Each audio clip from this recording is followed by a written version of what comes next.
Hello everyone. Music's scary, at least for me. Turn that down a little bit.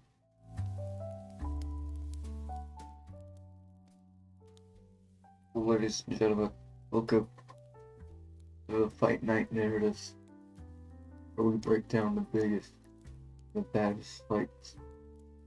And today, well, this is a live stream, so welcome to this stream. Today we're doing a watch party. Josh Taylor versus Jack Catterall 2.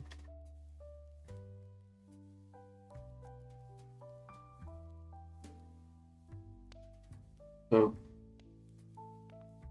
a very good card from Matchroom and Top Rank tonight. Let's see what fights on. Then we'll go from there. I'm gonna be using free streaming for no apparent reason.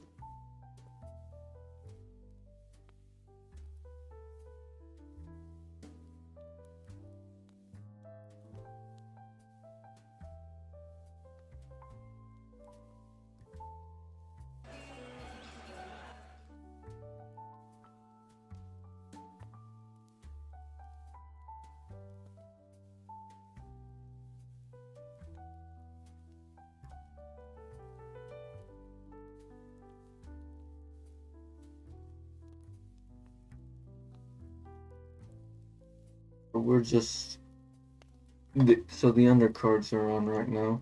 The Donovan fight's on.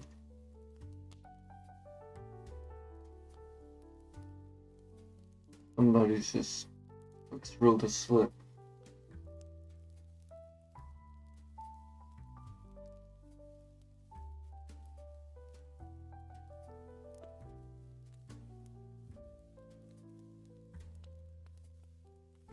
Donovan and Ritson are fighting.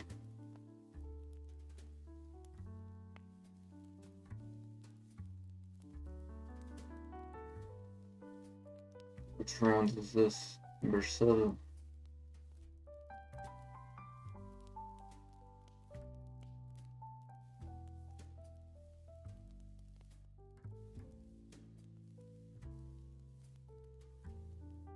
Donovan trying to string together some nice combinations. Just trying to circle the ring. Hit him with a nice body shot.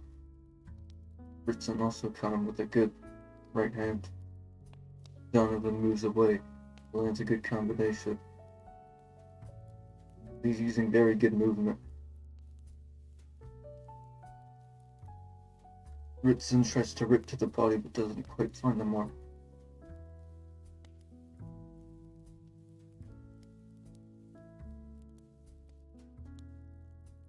He fires to the body again. And I see a little blinker under the right eye of Ritson.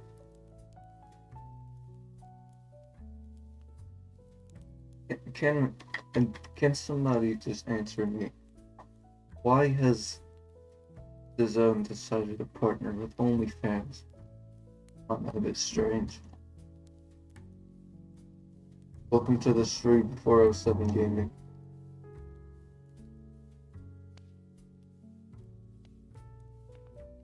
Hey, hold on.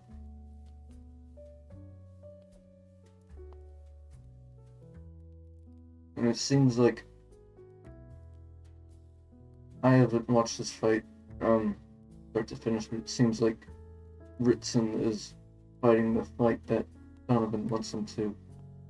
Donovan's doing a very good job of keeping him at range. Trying to measure the jab. Ritson trying to get some good work in here in the 7th. I have no clue what the scores are. I've only now just tuned in.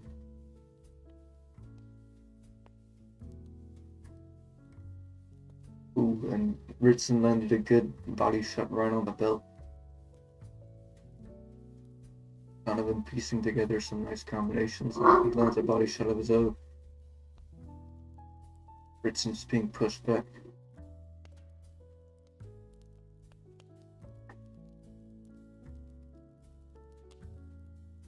pushes him back. A nice body shot.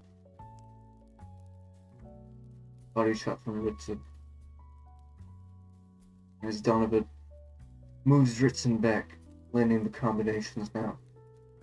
He lands a nice 1-2 at the end of the round to conclude. It seems like Donovan's won the round. And the next fight is Cheevan Clark against Zorro for the British Cruiserweight belt.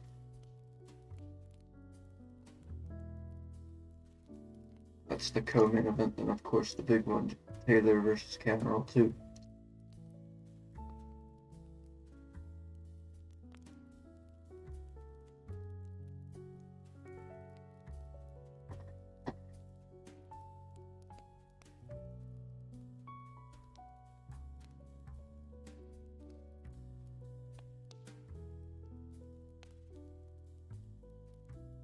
Both the guys still get a little bit of corner time. Round should be starting quite soon. Round 8 underway.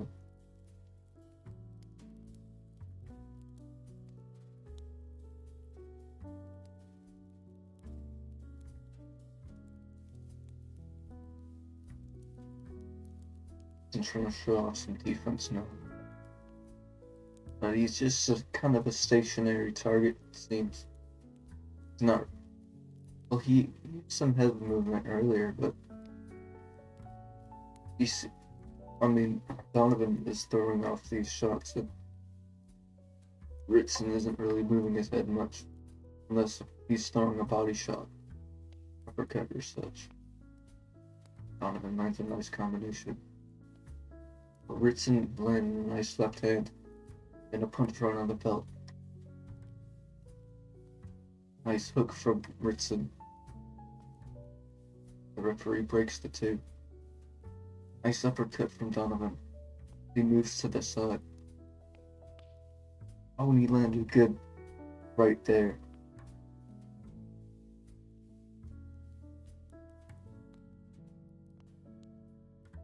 Oh, and beautiful combinations from Donovan, and Ritson might be hurt here.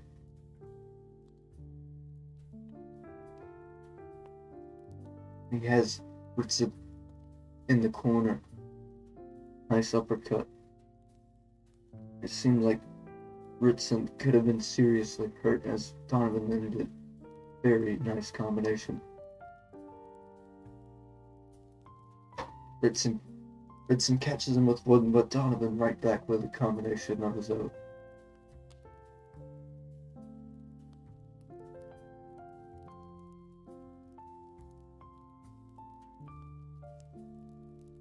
And Ritson, he isn't trying to move away, he isn't trying to do anything. He's just sticking on the ropes. I kind of question that. If I was him, I'd be trying to move away. He's just stationary on the ropes. I think the referee might be taking a close look here. And Donovan just piling on the pressure and landing some serious damage here on Ritson here in round 8.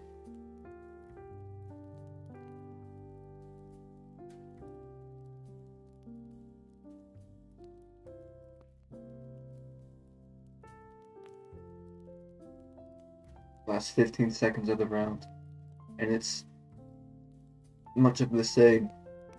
Donovan just landing these combinations, and Ritson isn't throwing back. He just threw and landed an uppercut. That's the end of the round, in which Ritson has taken a lot of punishment that round. And I wonder if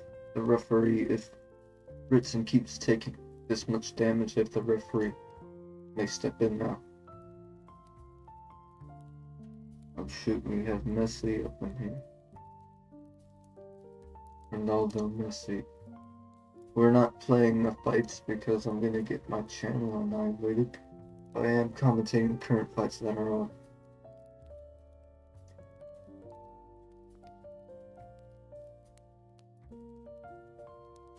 of course, the big one is probably in an hour and a half or so. Josh Taylor and Jack Catterall. Now, I made a prediction and a preview on this fight yesterday. Go check that out if you haven't. About a 15-minute long video. I think I made my point across. But round 9 is upon us, as it seems like Ritson is going to need something big now, as Donovan lands the combinations.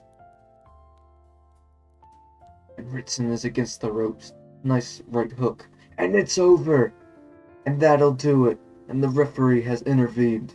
And Donovan has scored the TKO in round 9.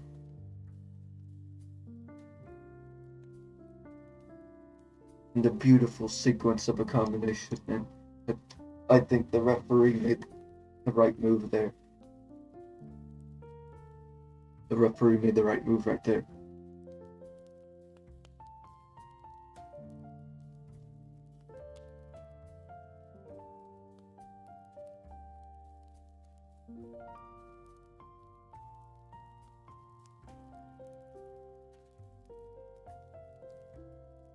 And I wasn't here for the full match, but what it seems like Donovan had a very good performance. They're playing some of the highlights now.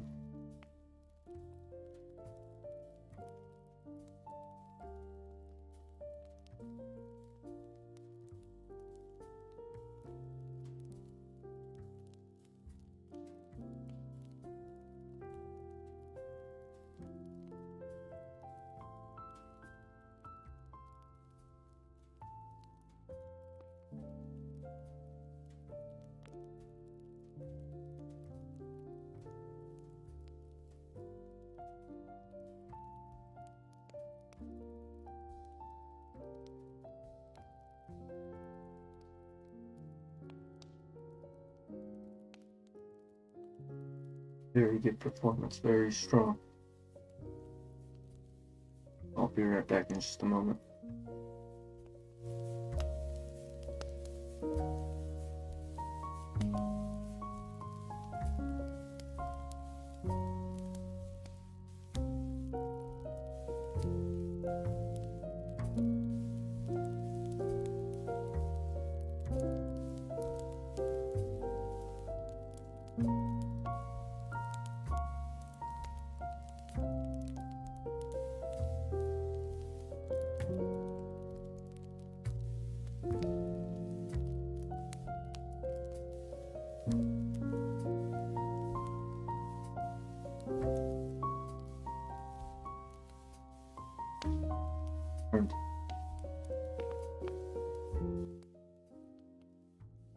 A decent performance there, as Donovan leads the WBA belt. I wasn't very sure of the stakes for this fight. Probably a British belt. I could double check real quick.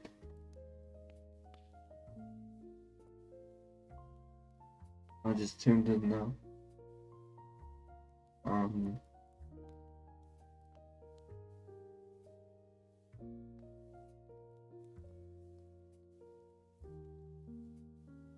Here. It says there wasn't a belt on the line. Probably just a British title, since they have a lot of continental belts.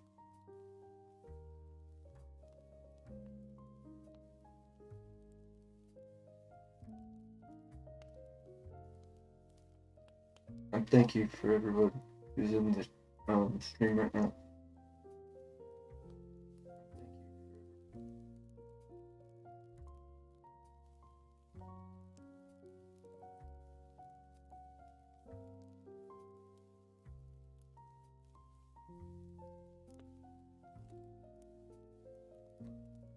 Well, the co-main is up next.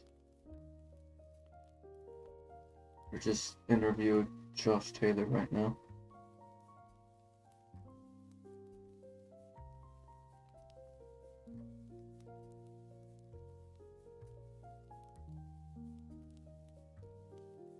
course, I made my prediction video. Go check that out.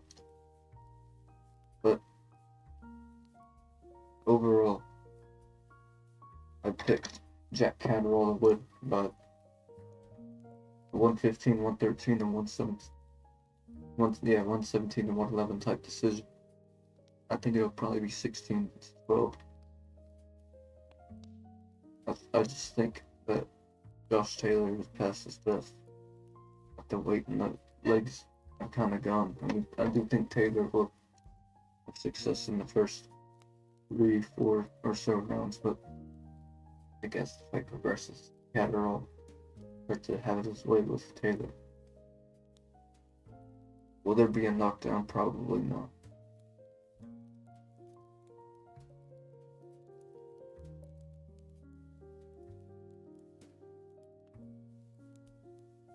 Yeah. Hey, whatever.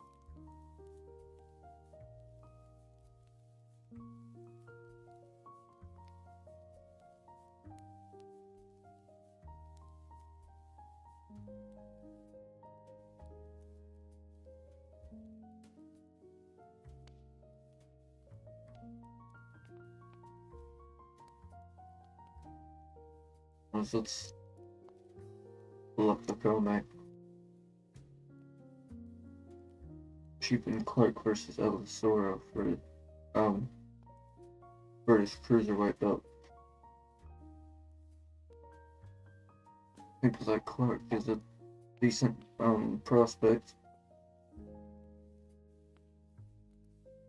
And Zorro, he is coming off of the knockout loss to Pataya last time out on the Saudi card, December.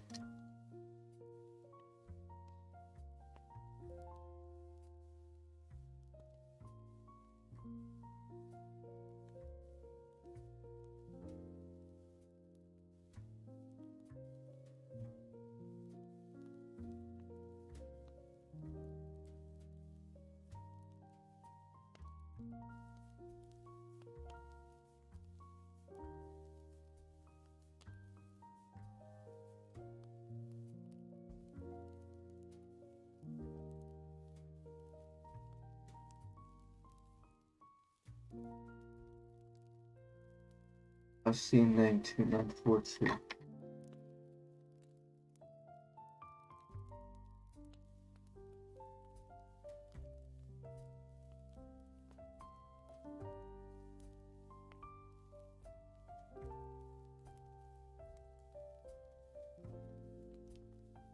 Josh Warrington's on the screen now.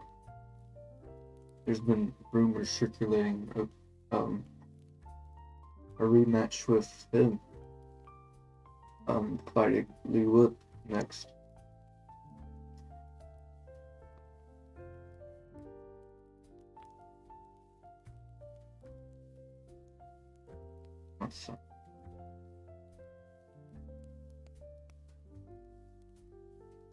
Up next is Clark versus Zorro for the British cruiserweight belt.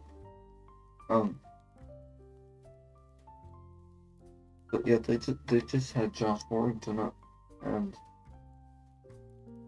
could we possibly see a rematch between him and Lee Wood next? I've seen rumors that, speaking of that,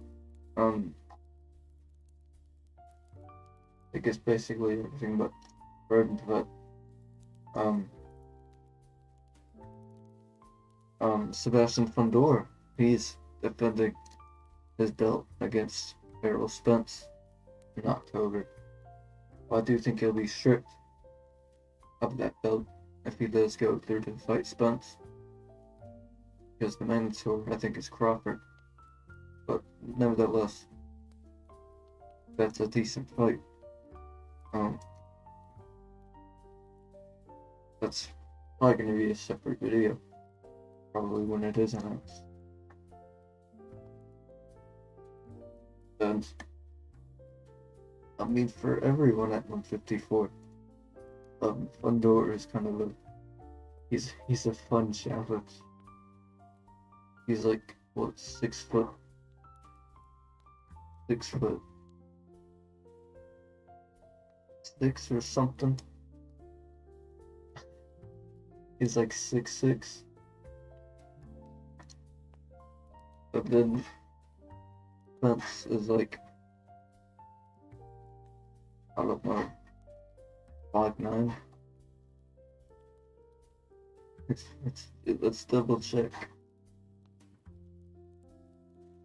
It's a very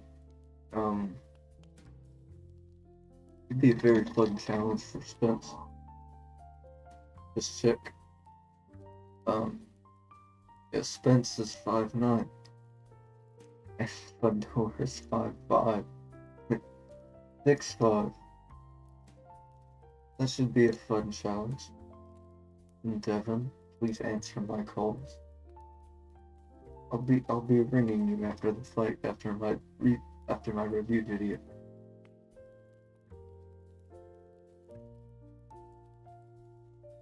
Now they're talking about next week's card. The 5v5. Of course, Bivol versus Beterbiev was the headline, but Beterbiev tore his meniscus.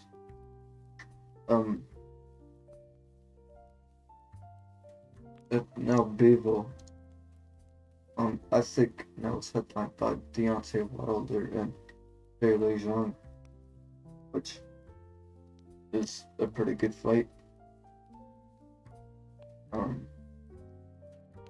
How I see that one going, I think I'm gonna save it for a different video for the full breakdown, but just my short answer is Zhang by maybe late stoppage, because I feel like the legs of Wilder, since the third loss to Fury and the second loss to Fury, some people debate it should be 3, but officially the first was a draw. But in that trilogy fight with Fury, later in the fight it was clear that Wilder's legs were not there. Against Joseph Parker, Wilder's legs were completely gone, and he performed quite terribly against Parker. And I think just Zhang, and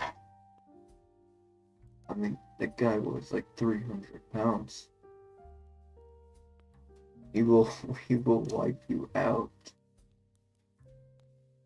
So I think I pick Zhang for that fight by late stoppage or decision. I think I'd lean towards stoppage. I think if Wilder does lose that fight, then we will see a retirement.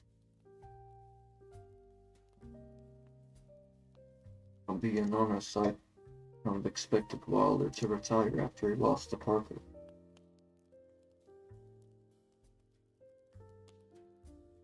But if we get a performance anything like Joseph Parker fight, I don't think we're getting Joshua versus Wilder anymore. Which 3-4 years ago was a spectacle of a fight.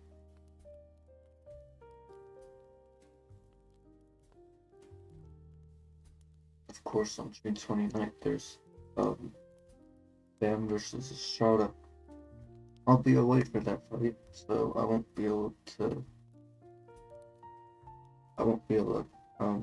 call it. I won't be able to call that fight live. Sure, I'll maybe do a quick review video for that one as time comes. Anyways, they're showing the tail of the tape for the next fight. Clark against Zorro. It seems like everyone's on Clark's side to win this. 83% people voting via the DAZN app. I think that Clark's got this, and 75% think that Clark, stop Zorro.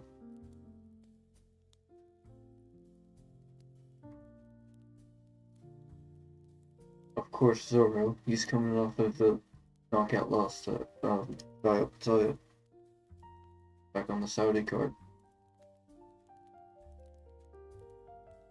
So it should be interesting to see how he bounces back. He does. Which it seems like the general consensus that he's gonna get stopped again, but we'll see. I mean, he's 17-1. He did lose the best cruiserweight in the world, in my opinion. I will tell you. I think he's better than Lawrence Okoli. I think he's better than Chris Ballin-Smith. No disrespect to any of those fighters. Of course, Okoli got the stoppage win yesterday. Very surprising. Quite known as the Decision King. We won't get into that.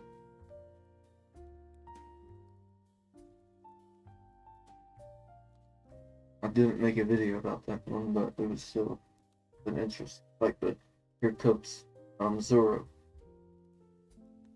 making his ring walk.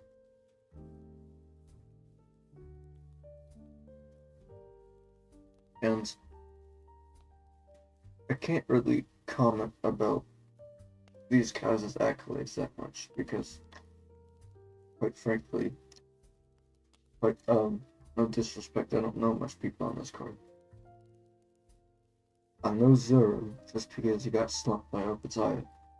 Then of course I know both Josh Taylor and Jack Catterall. I was thinking about doing a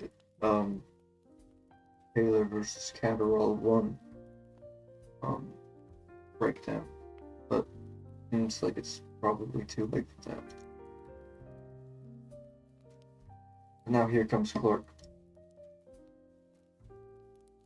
And yes, Dad, expect a call from me later.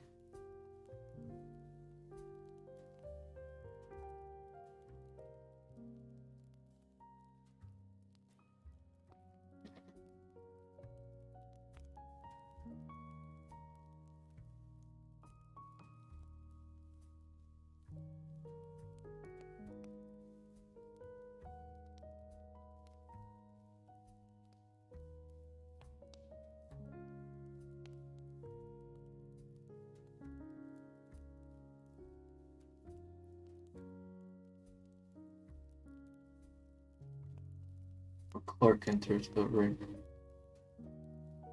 as the general consensus says that he's likely to win. But we'll see how it goes. We've seen bigger upsets before.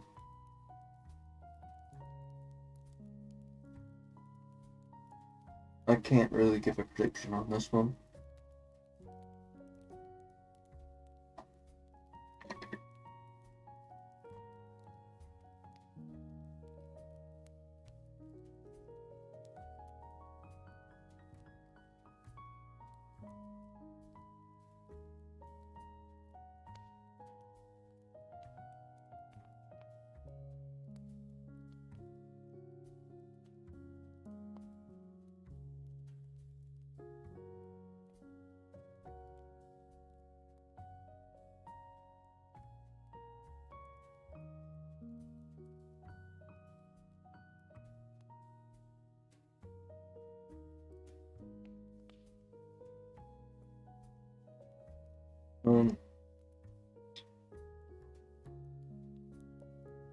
I think what I can say, but we're doing fighter introductions now with this next fight,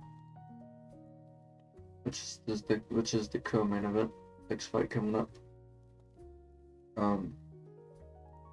Taylor versus Catterall. David Diamante. in the ring. I don't understand his hair. His hair is very funky. Who does that man's hair?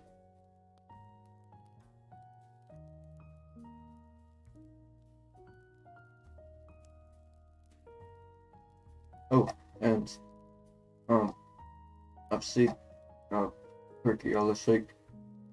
He's confirmed the rumors about the America versus Mexico 5v5. That'd be very interesting. Seems. I'm guessing that would be in September.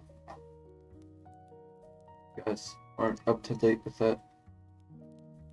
That would include Canelo versus Crawford, Plant versus Munguia, or Stevenson versus Isak Cruz,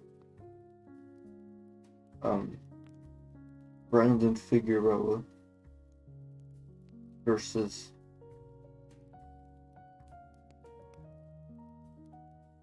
who would Figueroa? I forgot.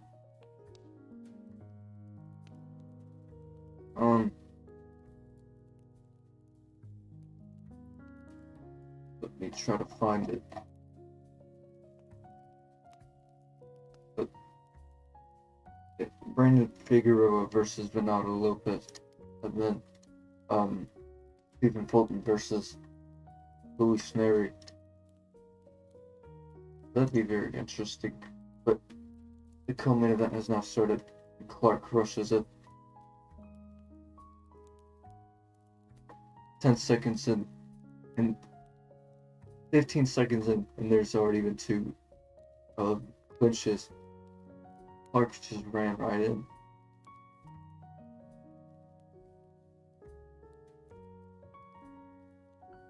Zorro's trying to find the jab as he pumps it to the body of Clark, rushing it with 2 3-piece combinations, trying to disrupt the rhythm. Jab lands for Zorro as Clark also lands a shot.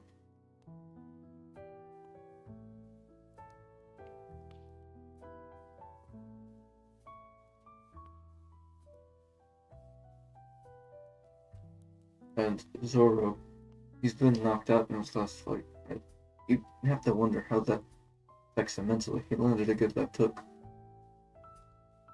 So, when something like that happens to a fighter, when they get knocked out in their last fight, either make them or break them. What will the answer be for Zorro? He seems collected. He's trying to pump the jab out early in this first round, as Clark is looking for 3 or 4 punch combinations as he lands to the body. Only one shot landed in that 4 punch combination. Another hold seems that initiated by Zorro, sneaking in a body shot.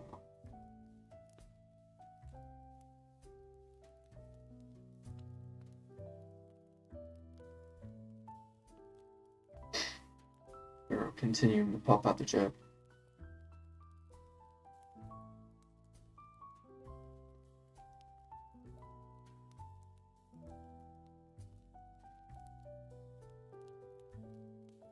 Clark has the C4 on his strikes. And he be like C4 and detonate and stop Zorro. Might have sounded dumb. But yeah. And he get the stoppage.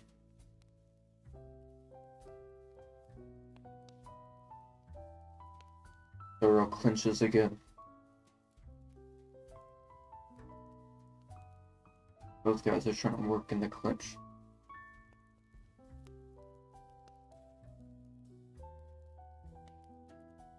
But when a nice left hook lands on the chin to end off round 1 for Zorro. Excuse me, Clark.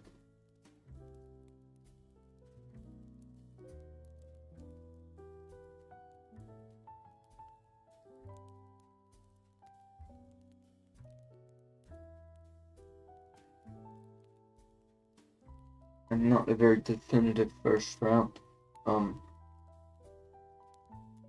I do think the combination punching from Clark, and the shot that he landed at the end of round one, would sway the judges in his favor. But really, it's kind of just a feeling out round. Can't really take too much. Can't really take too much off of it. Round two begins. Clark lands a jab to the body. Excuse me, Zorro lands one. I keep getting these names mixed up. I apologize.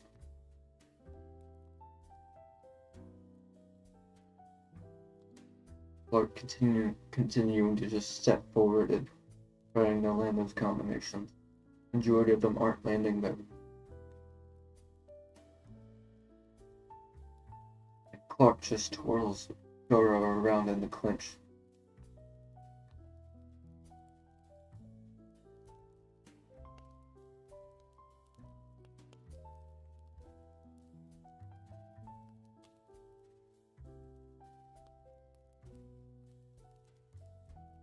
Oh, and that was a nice shot that's been landed from Zorro, now in round number 2. Oh, and then left hook lands as Zorro moves to his right. Zorro throws the uppercut. The clinch is initiated.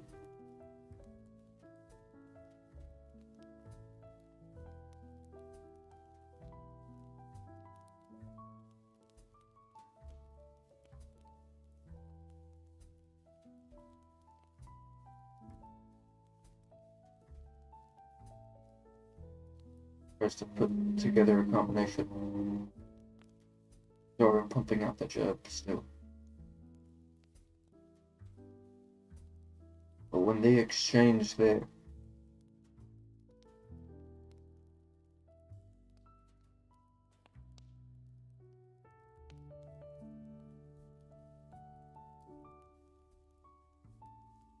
working the clinch as they get split. Under a minute to go in round 1. To go in round 2.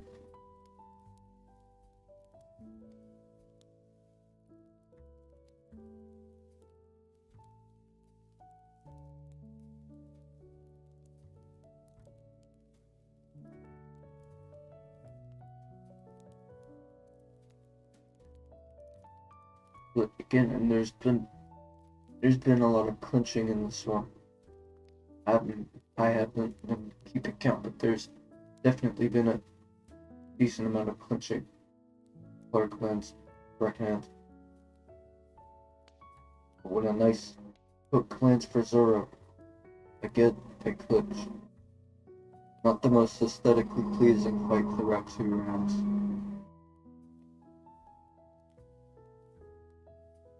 Zorro misses on the hook.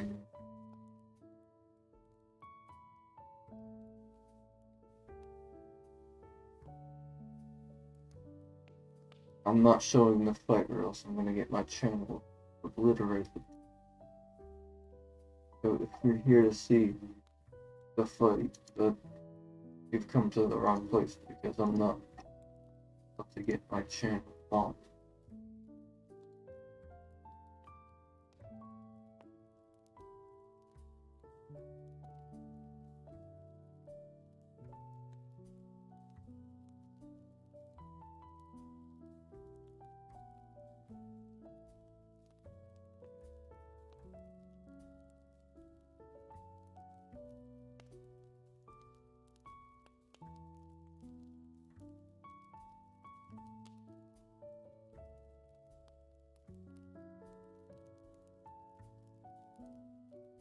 Open up round 3. Already standing center ring. And a nice right hook lands for Clark.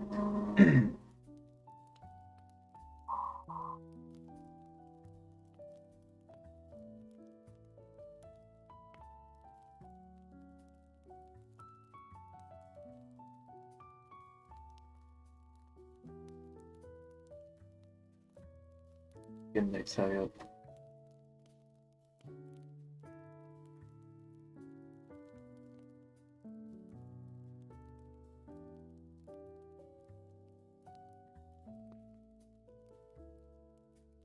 Just moving to his side. Zorro pumps up the jab, trying to find something here.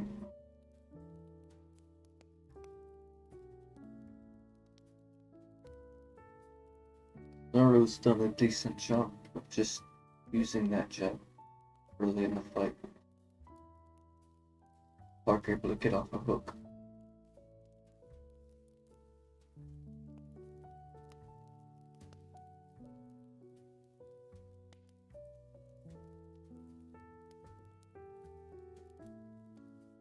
Clark holds on.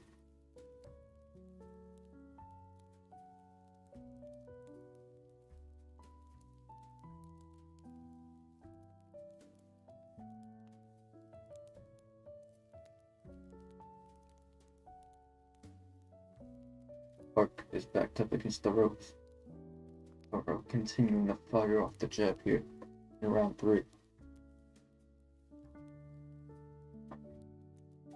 Zorro initiates another clinch. We'll be looking to, if this goes on like this, it clinches. Could you warrant a point deduction possible?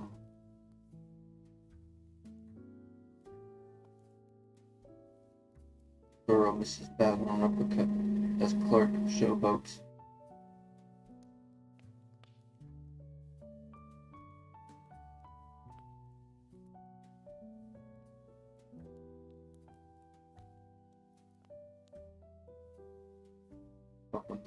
And a 3-punch combination lands for Zorro. There's another clinch.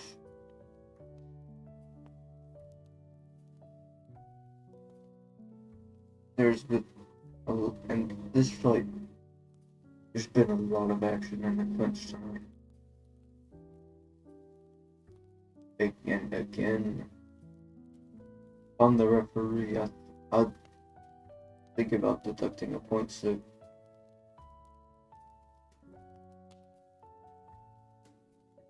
that's the end of round 3.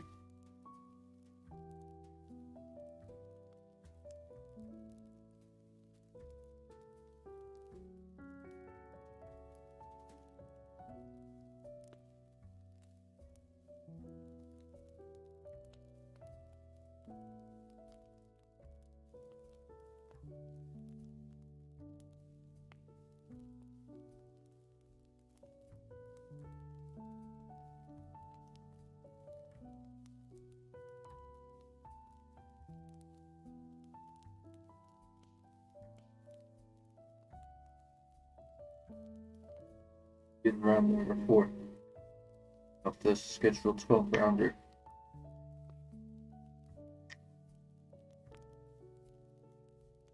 And here we go.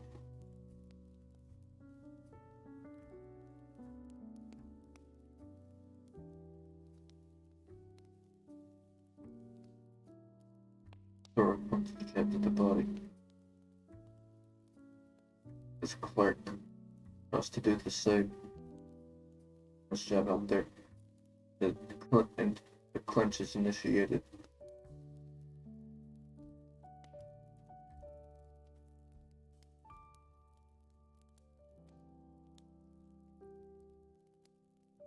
Jab splits the guard. Zorro.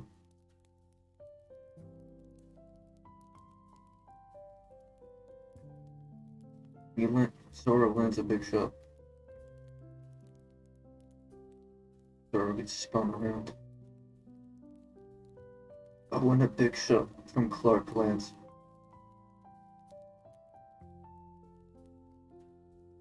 And an uppercut.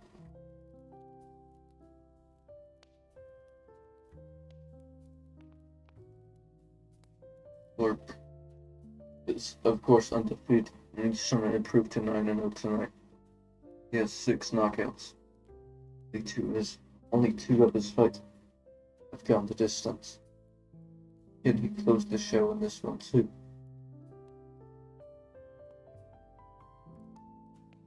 At this point, We still got a lot of rounds to go in this fight. Oh, a big combination from Clark. This seems like it's been Clark's best run of the fight. He's backing Zorro up. Could Clark be finding the rhythm? Could Clark be finding the rhythm now?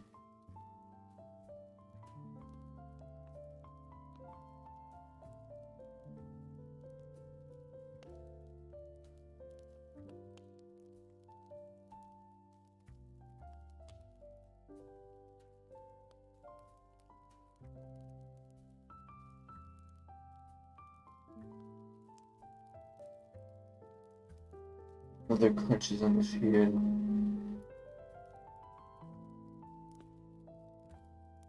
Zorro advances. Not insignificant, but just a little jab. He's been using the jab all night. And if you use the jab correctly, it can be one of the... I mean, when you're teaching somebody boxing, the jab really is the most...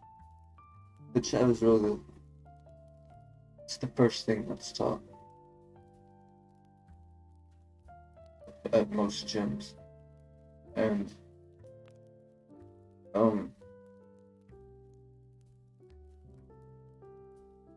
it's really just one of the top fundamentals, and you use it rightly. You can, if you use it correctly, you can just really dominate a fight.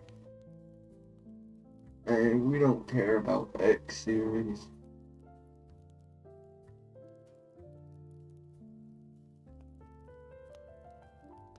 We do not care about X series 15.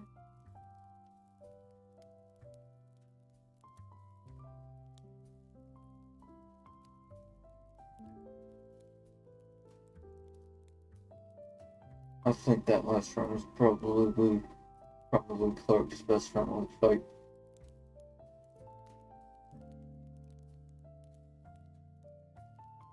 Nice hook lands for Zorro. The nice left.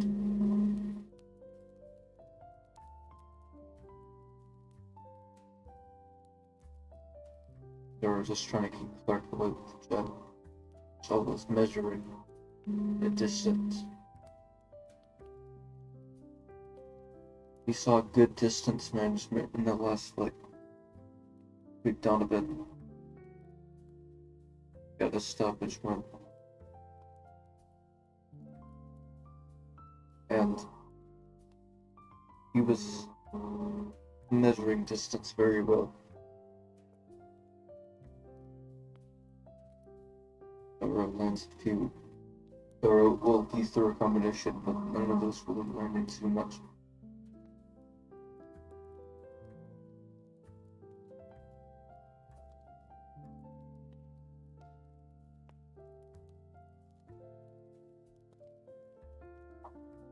Nice head movement from Clark. Zorro's moving back. Zorro's is just trying to land the combinations and move back. Despite on the outside.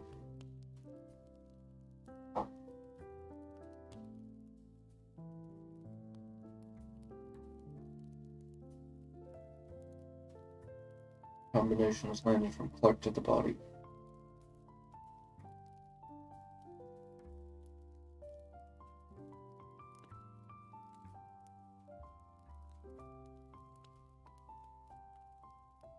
I think it's nearly time you have to start kind of making adjustments if you're Clark. Excuse me, if you're Zorro. It's kind of the point in the fight where I feel like you have to start making adjustments, because I don't know how many rounds they're giving him right now. But I do think that Clark is likely winning the round. And due to how I think that it's Clark, he's a prospect.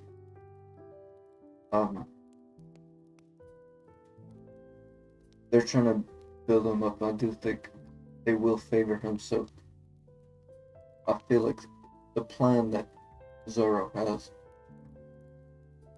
just Clark is being the more effective man right now. And I just feel like he's gonna have to change something up if he does want to win the fight.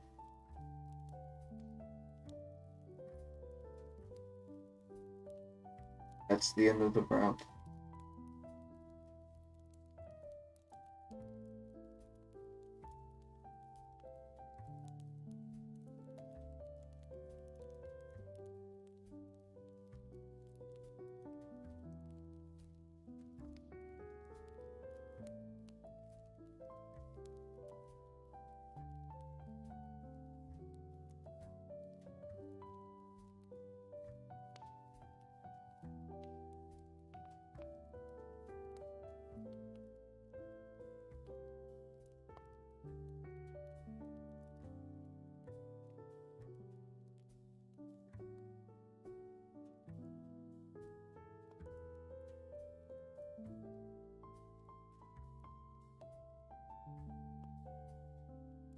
I think if I was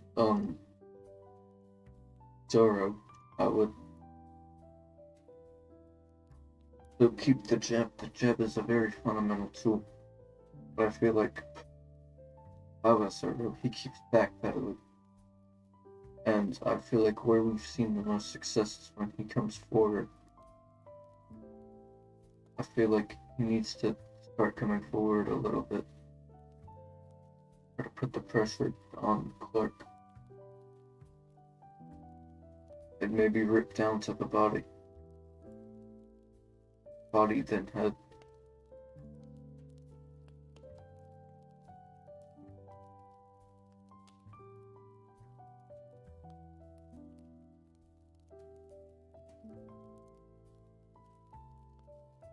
Oh, and it seems like Zorro was a little wobbled there.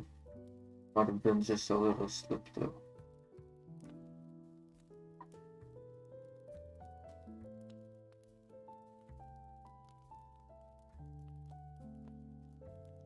Nice body work from Zorro.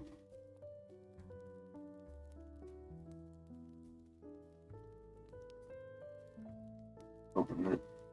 Pistol type jab. Lance for Clark.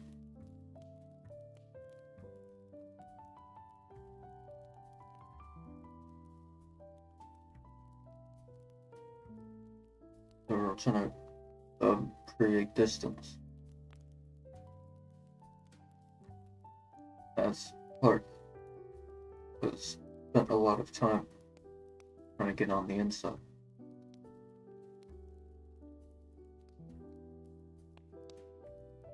Zorro tries to land some bombs, but Clark evading them well. The right hook doesn't land very flush.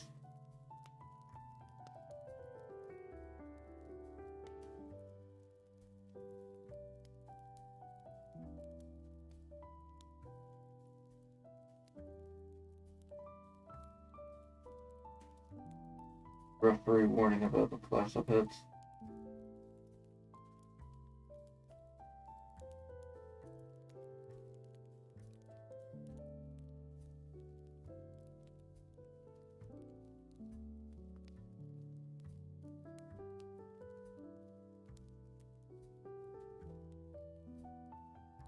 Just on the hook, or continuing to press forward now.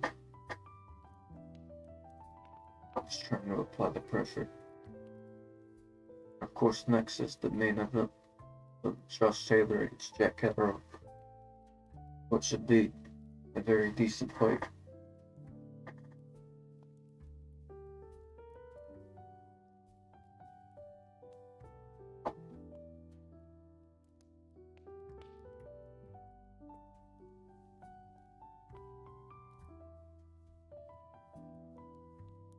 That's the end of the round now.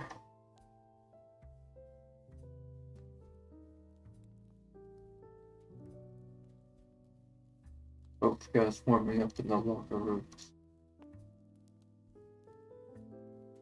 And I think that first fight for Jack Catterall could be very big confidence booster, because whether you think he won or not, he put on a very good show. It's Josh Taylor the first time around. We'll see if he can do the same tonight. My personal thoughts, I think that Jack Catterall will beat Josh Taylor, and I feel like Taylor will perform well in the first 3, maybe 4 rounds. I feel like as the fight wears off, the legs of Josh Taylor will start to deteriorate, and that's kind of the first thing that goes.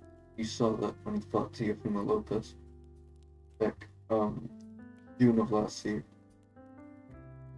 which after a few rounds the legs of Taylor seemed shot, and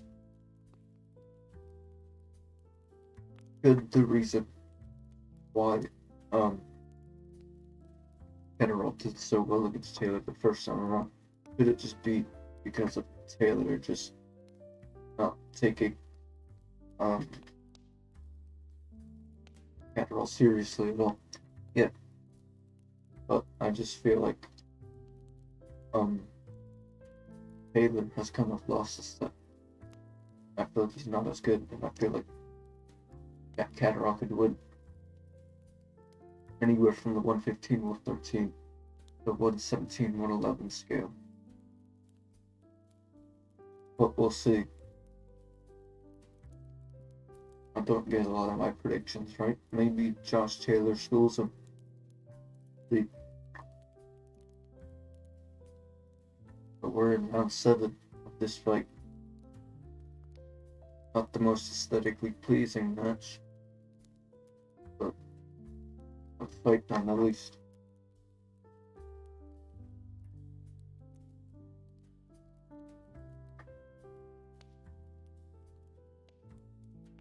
Zorro works the body trying to push Clark back, and Clark has been trying to get on the inside and land those sweeping hooks, those blistering combinations on Zorro.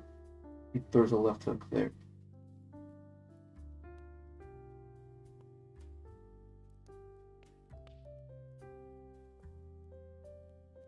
Thank you to everyone on the stream right now. Appreciate it. Let me know who you guys have at the main event. Who gets it done, Taylor or Catterall? And how? I want to see your predictions. Zorro's getting some decent body work in now. Clark fires right back in the clinch. There's good. A lot of clinching in this fight.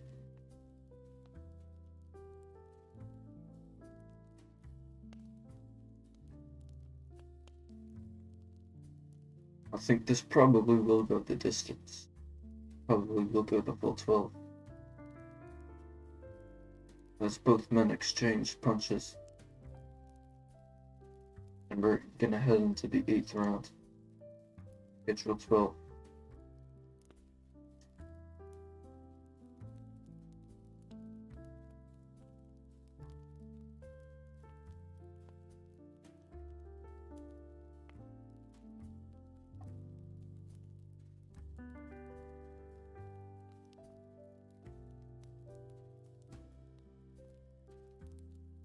Of course, the main event up next. They're just previewing that a little bit.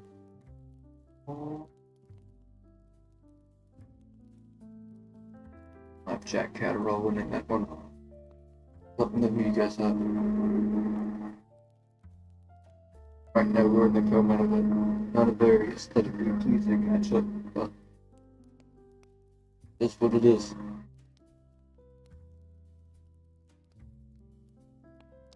Clark and the referee are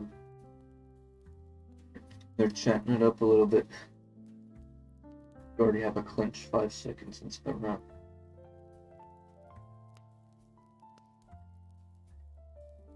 Some dude's just looking over at his phone. I can't really blame him. Zorro with some body work.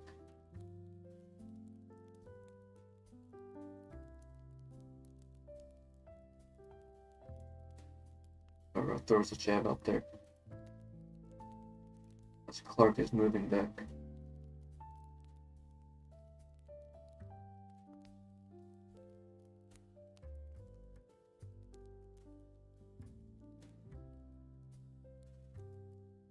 This is my first live commentary on a fight, so leave your feedback and suggestions in the comments on how should I do this differently, or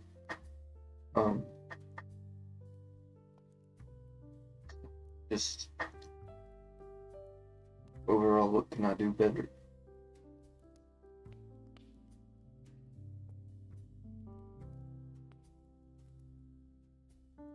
We have 91 views.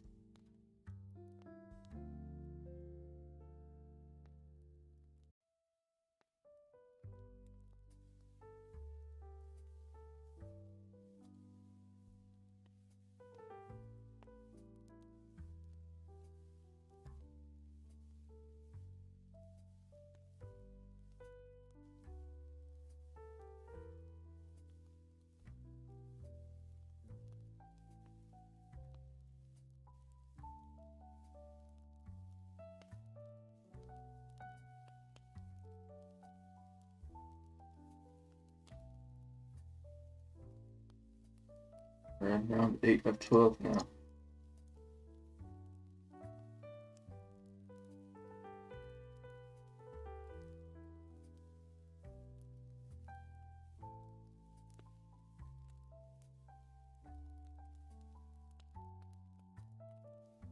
Both guys exchanging as Zorro is moving back. The uppercut for Clark though.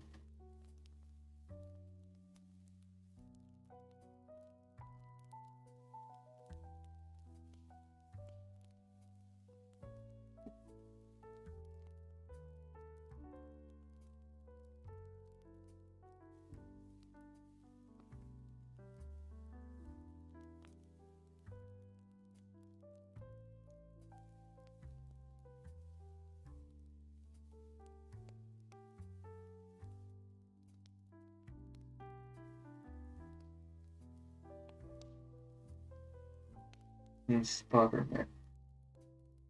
I've just missed the stoppage, but the knockdown has been scored, and they've called it.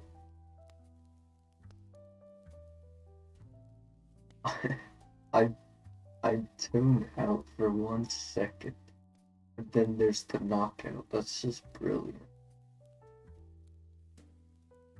Wow. But Zorro has been stopped for the 2nd time in a row by Clark.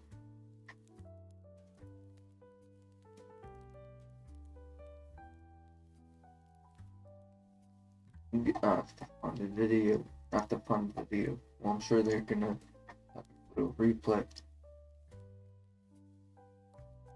That was very unexpected and sudden.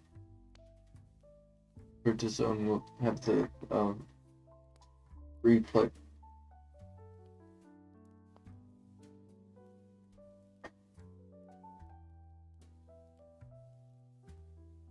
I'm the referee, and Clark are chatting it up now. Here's the replay. The right hook landed on Zorro flush. That hurt him.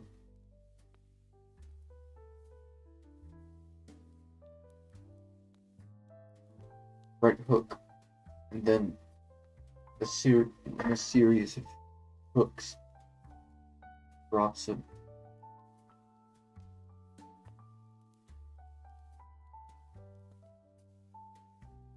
And right on the temple too, one of those basically just a little cross landed, and those shots can hurt the most. Just comes right on the forehead, really. And Clark has gotten the job done. He's improved to 9-0. That means main event is coming up next as the rematch between Josh Taylor and Jack Catterall goes down. Of course, they're playing ad for another fight coming up in July. Jaron Ennis against Cody Crowley. It should shape up to be a nice fight. Ennis coming off of that one against Romy and Villa. But before that, gotten a come from behind win against not remembering the name, but let's see. Gotta bring that up real quick.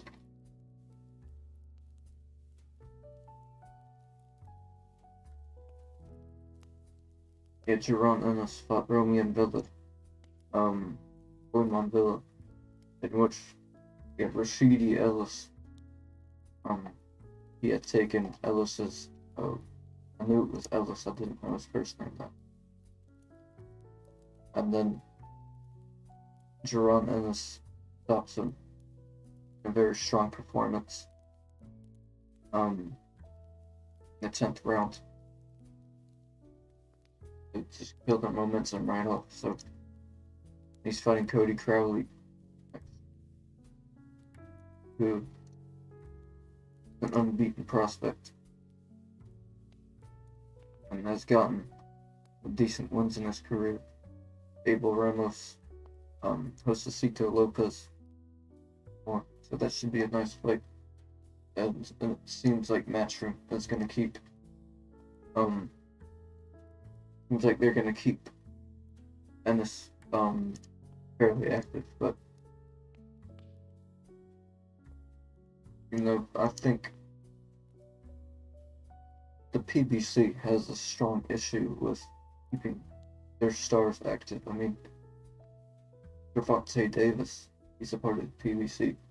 He only fought in January and April of last year, and it seems like he could have easily made October or September or something like that, but it's not. And I mean, now it seems like well, Davis is fighting in June, but it's over a year layoff. So Jaron Ennis only fought once last year against, of course, Villa. And now, I mean, he's been signed with Matchroom for what, like 2 or 3 months. He's already gotten a fight. So I think Matchroom, even if it's against just bums, really, Matchroom keeps their fighters active. Unlike the PBC. I feel like Caleb Plant, he has a very promising career. But the PBC, they just don't keep him active. I feel like Matchroom, even if it's against just like low-level fighters, they'll keep him active. But enough about my rant with the PBC. The main event is up next, which is, of course, the rematch between Josh Taylor and Jack Catterall. And if anybody isn't up to date on the story of that fight, in February of 2022, in February of 2022, they fought, and it seems like everybody kind of just saw it as a demolition job for Josh Taylor. Nobody really saw Catterall able to do anything. I didn't either, but he went in there and gave Taylor a very, very good fight, and a lot of people think that he won.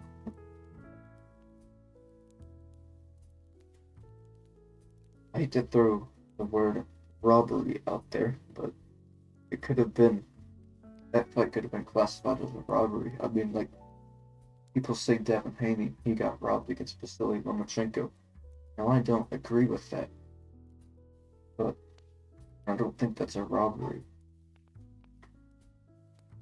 But people can seriously consider Taylor versus Catterall one at robbery category.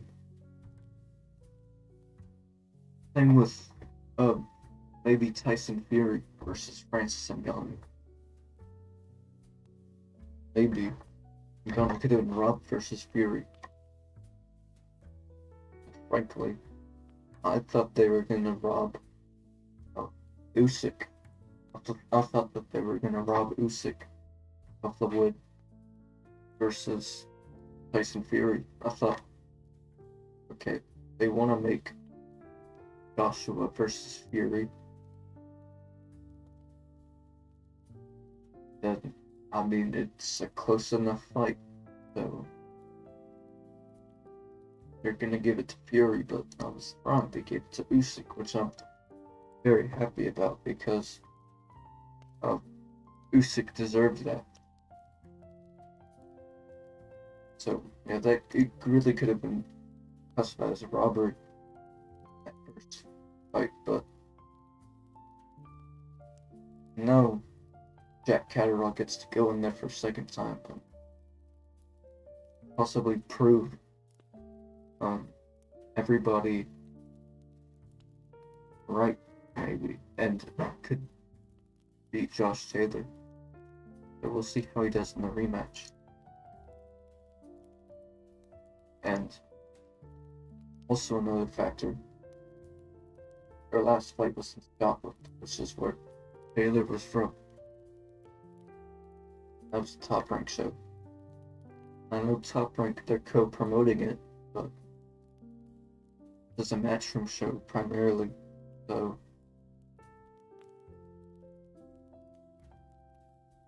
could there be bias for the judging tonight for Catterall instead of Taylor? That could be a big question.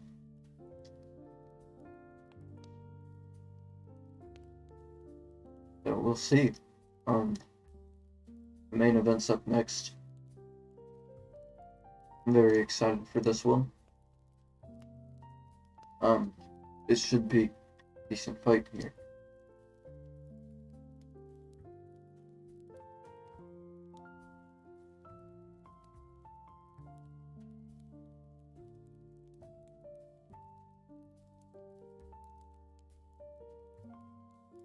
Let me know who you all have on the in the live chat. Let me know who you guys have.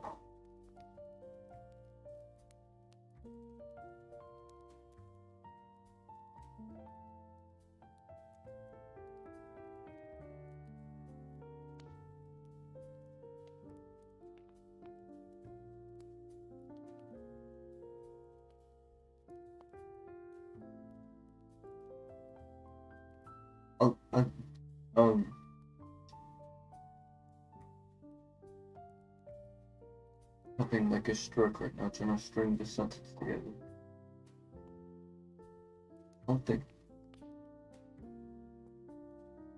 Something about boxing that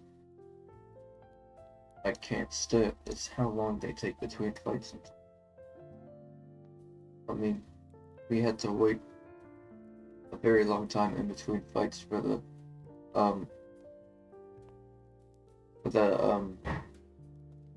Anthony Joshua versus Francis Ngannou card. It took like 30 minutes for them to start the fight. In between Bailey Zhang versus Joseph Parker and Anthony Joshua versus Joshua versus Francis Ngannou. Excuse me. I don't know if it'll be much the same, but I hope not.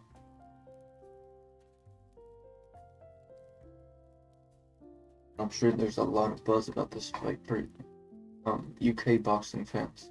They don't have to stay up until 5 a.m. anymore to watch the fights. I feel bad for UK boxing fans. They always have to stay up and pull an all-nighter in order to watch these big fights.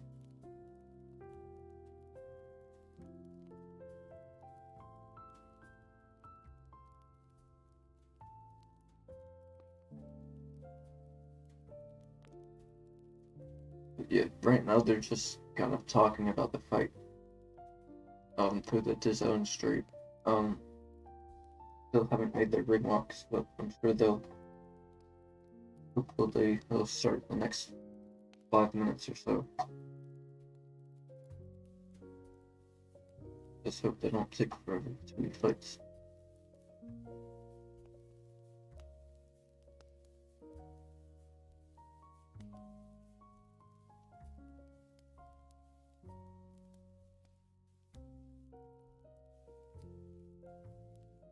Some other big fights on DAZN I'm very excited for. Of course, next week we're going back to Saudi.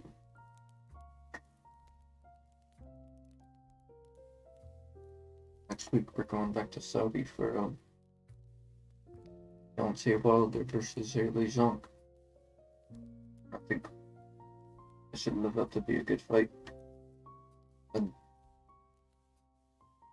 I mean, the main event should have been Beeville versus Better Beat, but fortunately it isn't.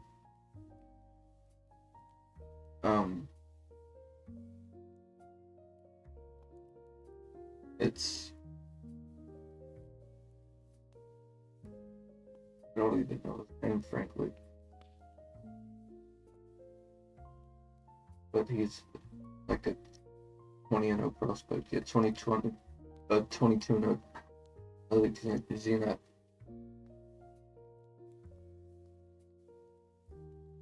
So that card should be good.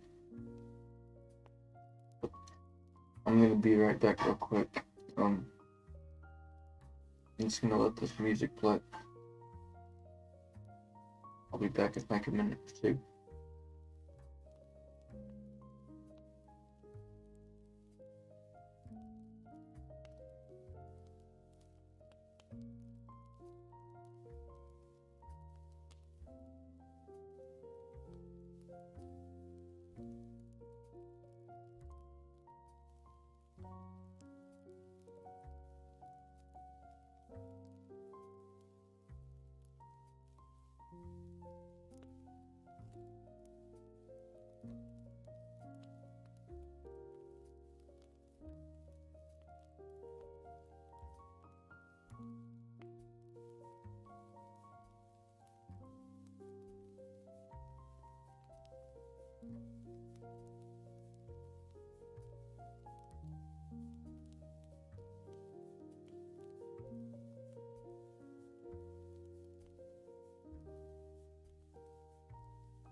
I'm back.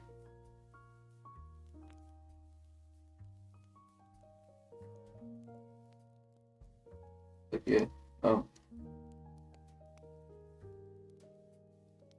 just playing some trailers real quick.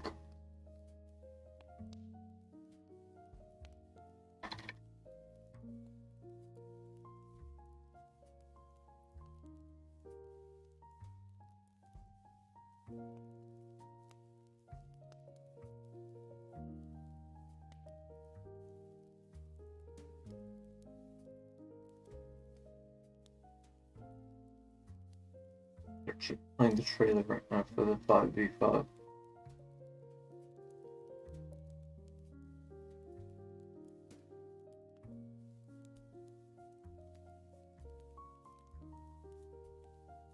A lot of good fights on that. Ray Ford versus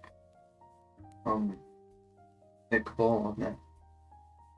Which that should be a great fight. Deontay Wilder versus Zhang Zhang. Daniel Dubois versus Filip Hrgovic.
They're taking so long to start the fight that they haven't even made their ring walk.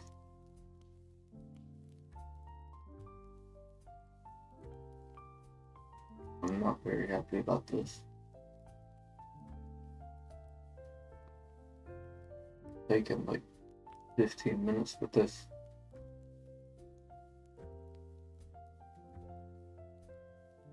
But they're still yet to make their ring walk. The fight's coming up next.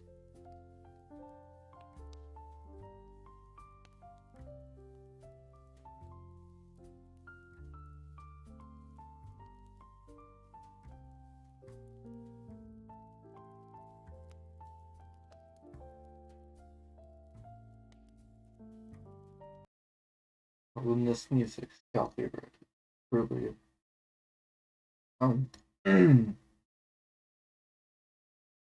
Well, well, I'll just, yeah.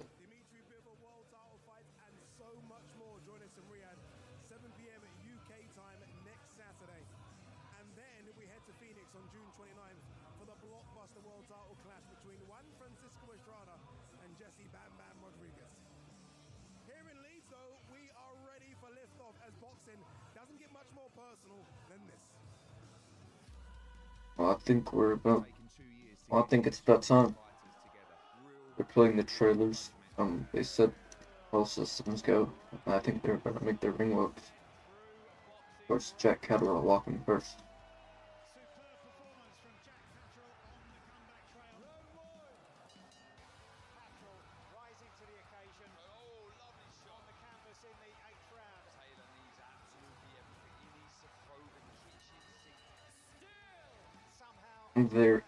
Now that we're like moments away, I'm actually very excited about this fight.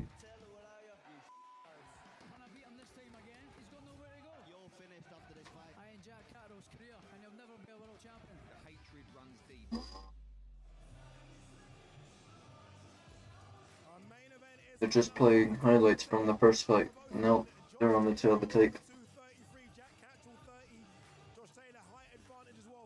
Josh Taylor has a slight reach advantage, and he has the 3-inch height advantage over Jack Catterall.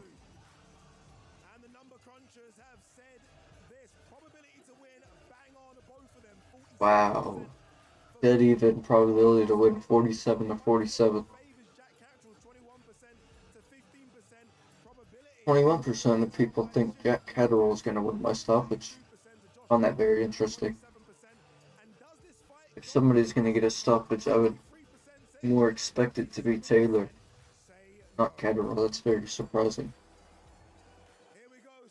Majority of people, 63% of people think that the fight's 63% of people think the fight's gonna go the distance. I'm surprised how many people think it's gonna be a stoppage. Tony Bellew thinks it's going to Catterall.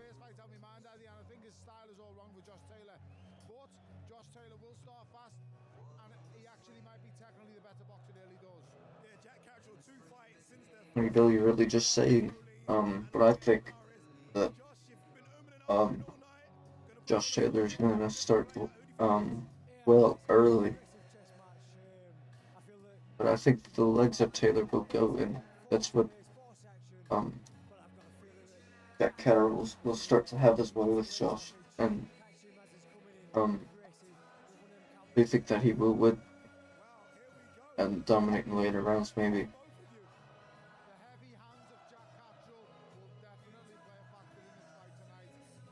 Oh, it's always a good time when they're playing Sweet Caroline. But oh my goodness, when are these ring walks gonna be good? What an atmosphere, what an event. Right, here we go. It's a rematch we've been waiting for 2 years. It happens now. Josh Taylor versus Jack Catterall. No belts on the line, but a lot of bragging rights and a lot of pride. Let's throw it to your Whoever wins this fight could be back in the title picture at 140 pounds. I mean, if Errol Spence can lose dominantly to Terence Crawford at 147 to lose his belts, and then move up to 154 and fight for a belt, that so can the winner of this fight get a title shot maybe versus either Teofimo Lopez, Devin Haney, Gabriel Matias, or Isaac Cruz, which the Cruz fight would probably be hard to make because of Cruz's PBC. Usually they're not willing to work with, Matchroom or Top Rank. So I think it could be tournaments out of picture, maybe. I think they're finally going to start the ring walks. Ladies and gentlemen, good evening and welcome to a sold-out First Direct Arena here in Leeds, England. After a controversial first fight, we've waited over 2 years for this moment, and it's finally here. It's time for the main event of the evening. It's time for the rematch. It's time for Josh Taylor. We know David Diamante. Don't worry, buddy, we know. Just want this to start, bro.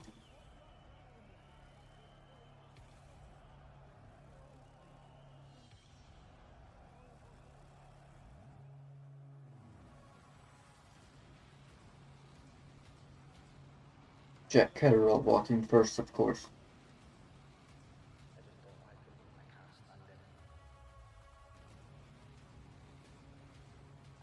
Also, a big question in this fight is how will Jack Catterall box tonight? With, of course, the bad blood. Of course, this is labeled as hate runs deep, and these two have a lot of beef and unfinished business. How will that affect Catterall's ability to box? Bro, David Diamante, we know, bro.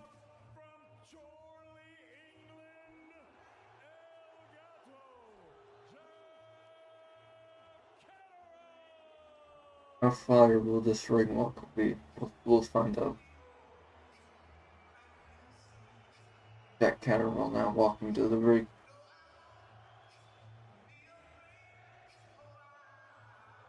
Mixed reception for Jack Catterall as expected, and we're likely to hear very similar noises for the entrance of Josh Taylor next up.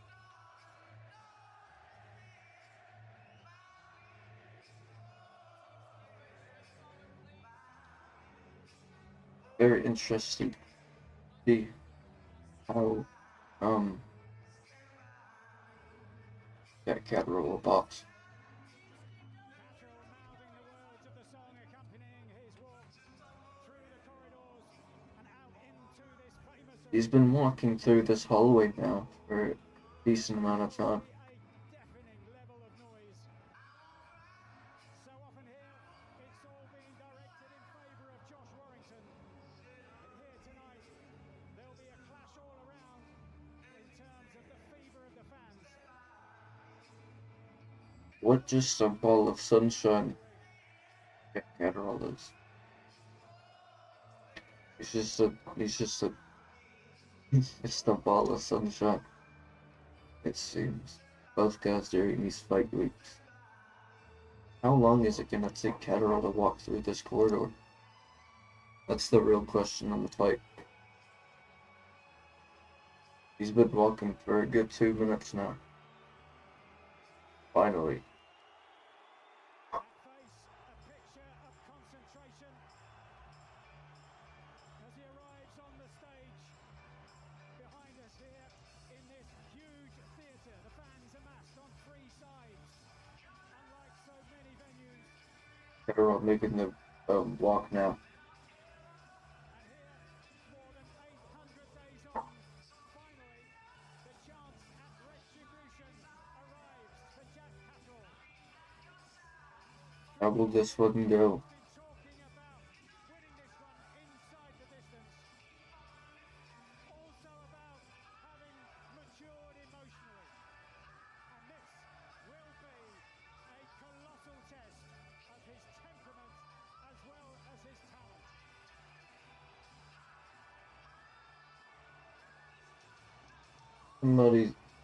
Somebody said to me he wants the judges to stand by him in decision. Very funny. I do agree. And they might, because this is, of course, a matchroom show. Well, co-promoted by Top Rank, but primarily it's been promoted by the Zone and Matchroom for the most part. Now Jack Catterall about to walk. Somebody's just said the ring walks are always very lengthy. Absolutely, I agree with that. They're excessively long. Josh Taylor now about to walk.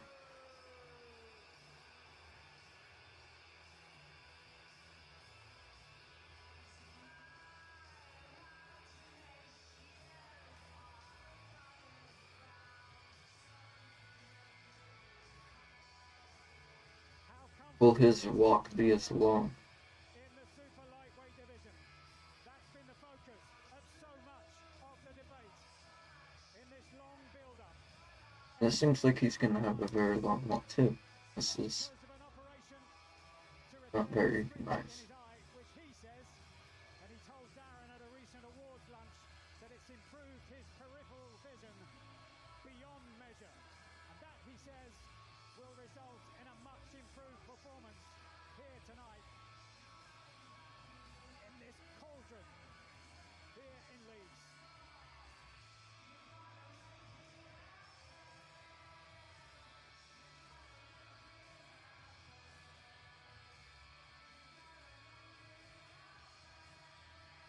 Can they like just walk? Can they just like please just walk a little bit faster, or at least like make their way to, you know, the screen? This is very irritating. Because a ring walk that's meant to be maybe a minute or a minute and a half turns into a 5-minute ring walk. Response of the crowd to Josh Taylor.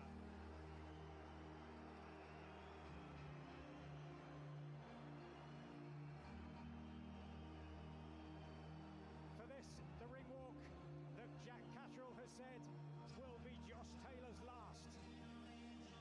One of only 9 men to hold the distinction in this era of holding all 4 recognised World Championship belts.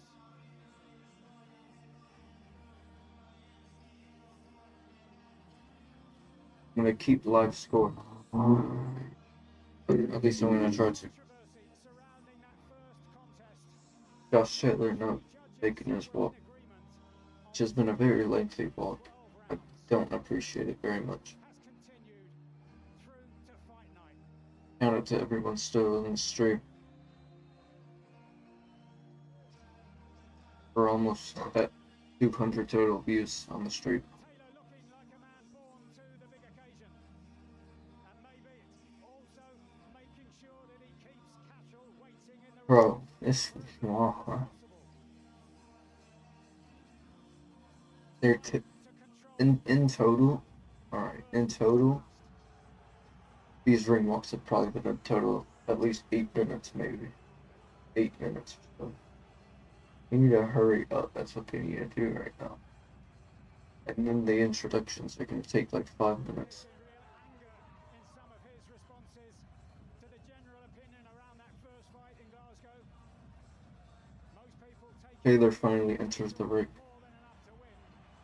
Now it's time for a 5-minute introduction. Now for Josh to introduce the fighters we both know. Last time out against Teofimo Lopez to get back on the winning trail on this huge, huge night for British boxing.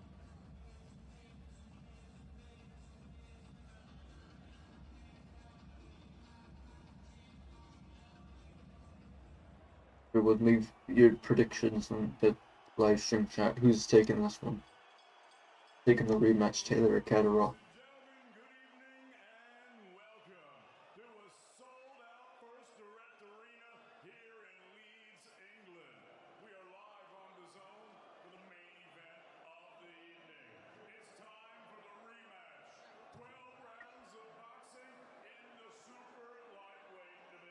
See if Catterall can get his revenge.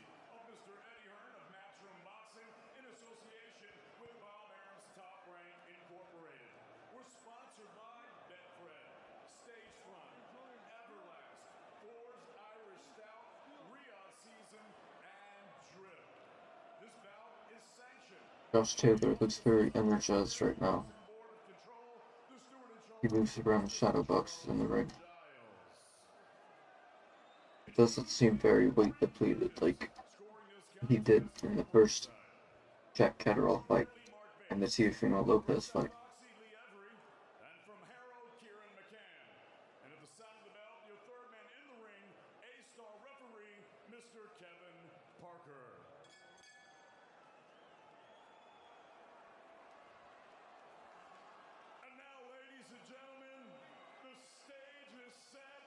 And can I say, the fight before this, Clark against Zorro, was a snooze fest. Even though it ended in a stoppage. One more viewer, then we get to 200 total views. I don't even think they started announcing yet. I just... David and Monty just keep on talking. Getting very irritated. David D. Monte, I really hope the fight does start now. Now they're introducing Catterall.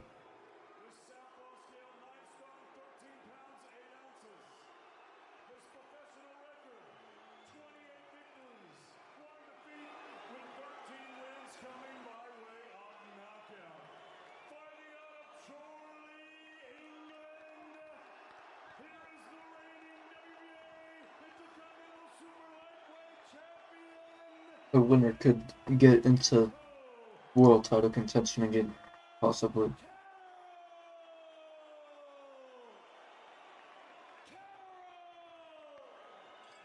Okay, buddy, we know he's Jack Catterall. Now they're about to do the same for Taylor. They're still introducing.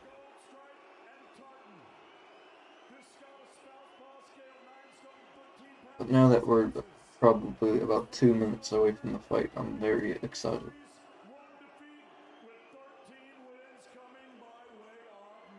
This is taking so long, they'll probably make the rest time 3 minutes. This fight should have started like 5 minutes ago. Maybe 3, I don't know. But it's taking a very long time, I don't appreciate it very much. Alright, the introductions are finally done.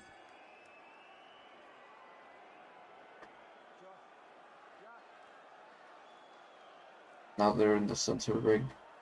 Gents, you both know the rules. We've been through the final instructions in the dressing room. You know what I expect. That's a clean fight. Obey my commands at all times. Above all, protect yourselves at all times. 12 round, lads. Touch gloves. Thank you. Alright, but finally, bro. We've been waiting for so long. This fight has been 2 years in the making, since February 2022, and now we're here in May of 2024. About to see the rematch. And this was supposed to happen in April, but Heather was injured, which I think is another factor why I think that Taylor might lose this fight, is because he's getting up there in age and more injuries come. And round 1 has begun. And not, oh no.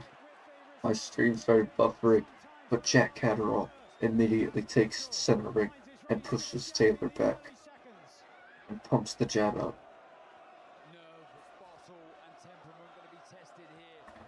And Catterall trying to get off to a good start, and so far he has.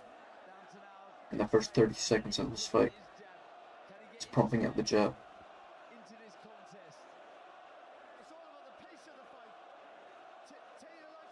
There's already chanting going on now. The arena very loud.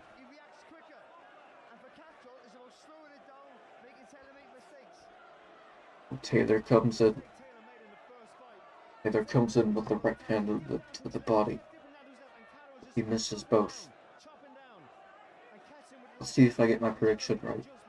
I picked Catterall by decision. And a nice body shot from Taylor. The jab comes right back from Catterall.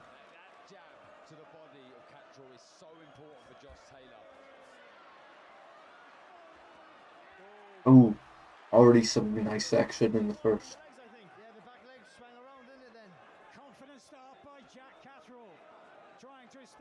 And this is a very good start from Jack Catterall. He's using nice defense. And Josh Taylor hasn't been very active this round. Oh, nice hook from Catterall lands. The left hand landed flush. And the jab just snaps the head of Josh Taylor back. What a start from Jack Catterall.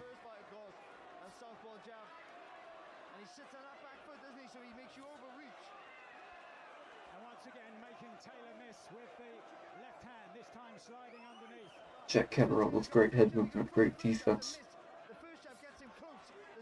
Misses again. The uppercut scores for Taylor on the inside. Could that be a weapon?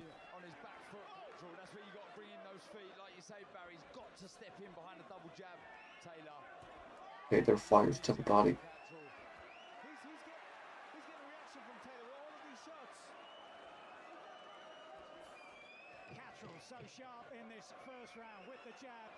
And what a first round from Jack Catterall as we conclude the first round.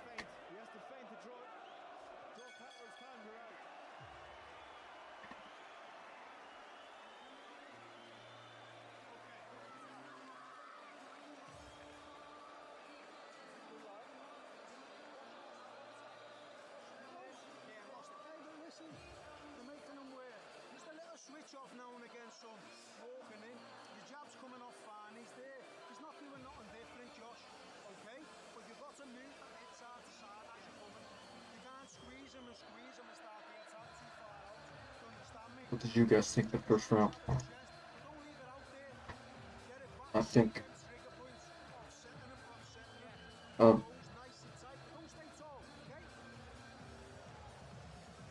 Jack Catterall did very good work with the jab. Yeah. Yeah. You get a chance, that little soap hand, the hand soap little holder, you could probably get that a little cleaner. It's just run it underwater and just, man, if you just take your fingernail, the stuff comes right off. And just use a little scrub brush. Alright.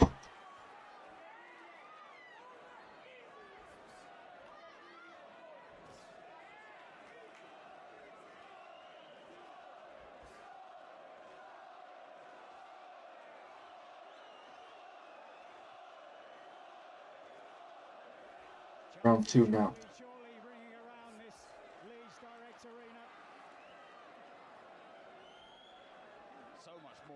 I'm just like the first minute of the round.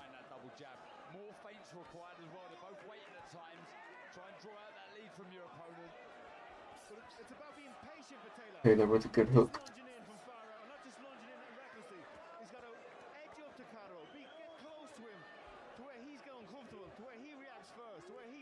Just like that. Get close, get close.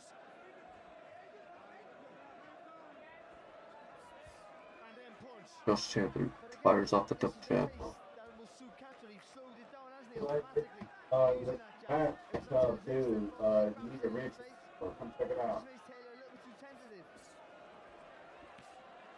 To the body. It's the posture and the body language of Catterall. He always looks like he's ready to counter. Good tempo from Taylor here. Brilliant outside from Catterall. Clash of heads. Just as Catterall went to throw that left hand. We'll wait to see who came off worst in that particular clash, if either of them. Of course there would be a clash of heads. I think they've both been lucky there, Mike. Can't see any blood, no cuts. Lovely jab, triple jab from Catterall. Looking at that left hand again. Doing what you said, Andy. Doesn't need to be crouching down. Taylor to his left. Good pressure though, good work. I'm back.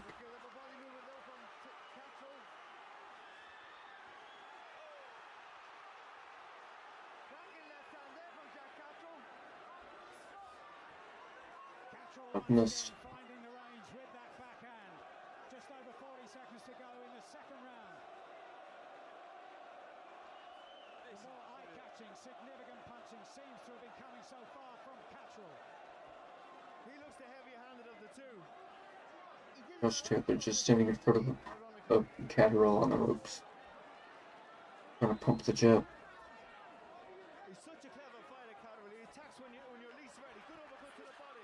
Nice body punch for Catterall. He continues to move back.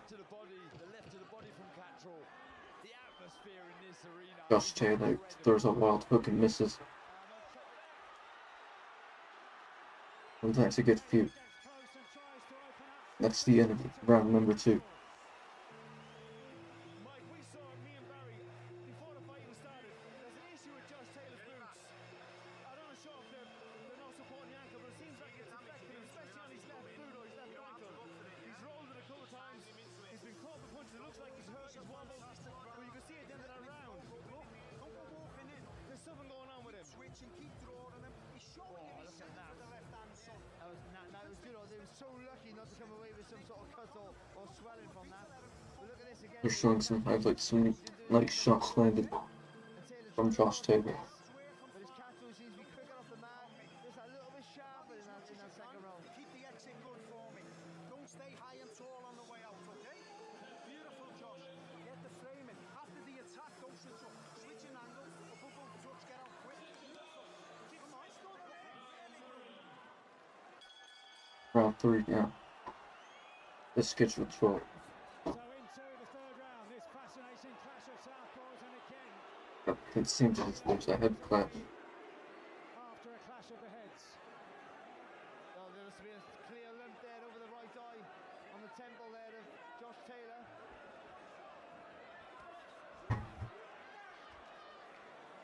There's a couple of times they've come close.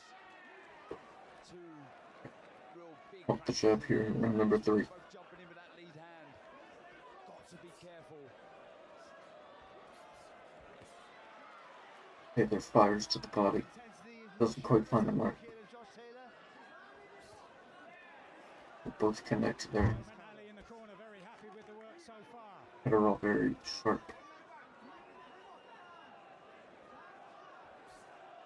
Such a clever fighter, Catterall. He's just looking to counter all the time, and then as soon as you relax, he'll attack. I would say to Taylor, you need to feint more, but he just doesn't take the bait, does he, Catterall? You can feint all you want, he just will not lead, he'll wait. Taylor fires to the body. And he lands a big shot. And Catterall could be hurt. Oh, but Catterall coming back and fires with bad intentions. And a fight has broken out in round number 3. As both guys have success. What a third round. Taylor has success, and Catterall comes right back. And some damage under the right eye of Jack Catterall now. Visible damage that's starting to red it.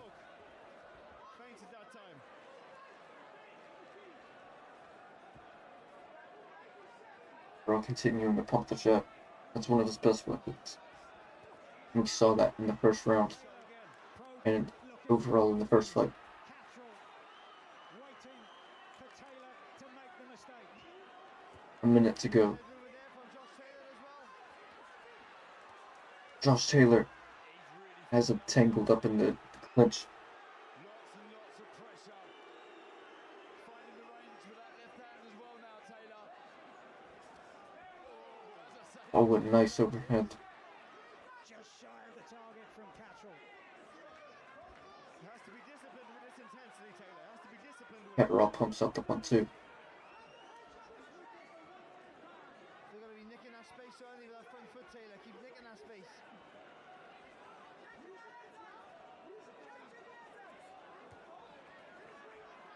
Taylor moves. Taylor with good body movement to avoid the punches that are coming from Jack Catterall. He's used to it. I think he's just struggled a little bit for that. good work to the body. That's the end of round 3. A very good round.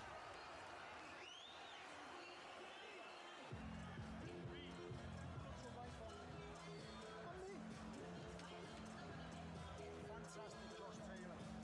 Listen to me. This is Josh Taylor at once. Letting it flow. Well, I think that Catterall's won the round, but I haven't seen who won round 2 since I was gone for most of it. But what I don't want, Josh, is the switch off. I know you guys have it throughout 3 rounds. Just step off and then reset him again. You do that for me, and he can't catch it. Concentration, motherfucker. Okay? Smooth, calm, calculated. He's feeling it, okay? Already. Okay? Let it flow. He holds you. Just moonwave, okay? Well, I saw Joe McNally and Declan O'Rourke in the lift on the way here to the arena tonight. They were heading up to see Josh Taylor for a final debrief before leaving for the arena. They could hardly have been more relaxed. And the reaction in the corner. Round number 4 underway now. Taylor sat down was fantastic. They're very happy with the Oh, when a nice combination lands, breaks the guard of Josh Taylor. according to Joe McNally, is leading by 2 rounds to 1. And the unofficial scorecard is 29-28 Taylor. He just flows with the shots. He just threw 4 shots at. Interesting. So smooth. Like to see him just put his shots together more, but that's what makes him so hard to beat. As he picks his moments, he's never greedy. Open the show. Goes Taylor. Taylor lands a good jab to the body. As Catterall circles. Pressure here, though, from Taylor. He's not letting his hands go, but he's... Good shot. Could have fired the left. Catterall waves the shot off. Taylor just sort of crouched down to his left. Catterall.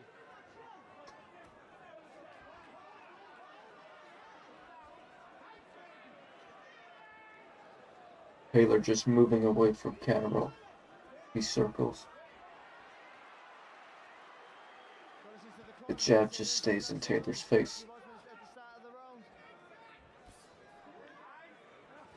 Where I said the feint wouldn't work on Catterall, I think on the flip side it would work if Catterall was to feint a little bit more and draw out that lead of Taylor. At the openings then to find the left hand. With that memory of the first fight so clear, each of these attacks could be so important. One brief spell could be enough to take a round. When these rounds are so tight. And they're tied up. Such an intriguing battle. They're so well matched. It's so good. Oh, nice overhand from Catterall. Just a moment of clear shots landing will make the difference who wins the round. He's looking for that left hand. He's landed it so many times, Catterall. Josh Taylor trying to stalk his prey. Stay feinting with his lead right hand, which he was doing the last Gonna pump the jab out a little bit when he can. just like that. Trying to Stand up. feint and get reactions out of Jack Catterall. Catterall target the hit there.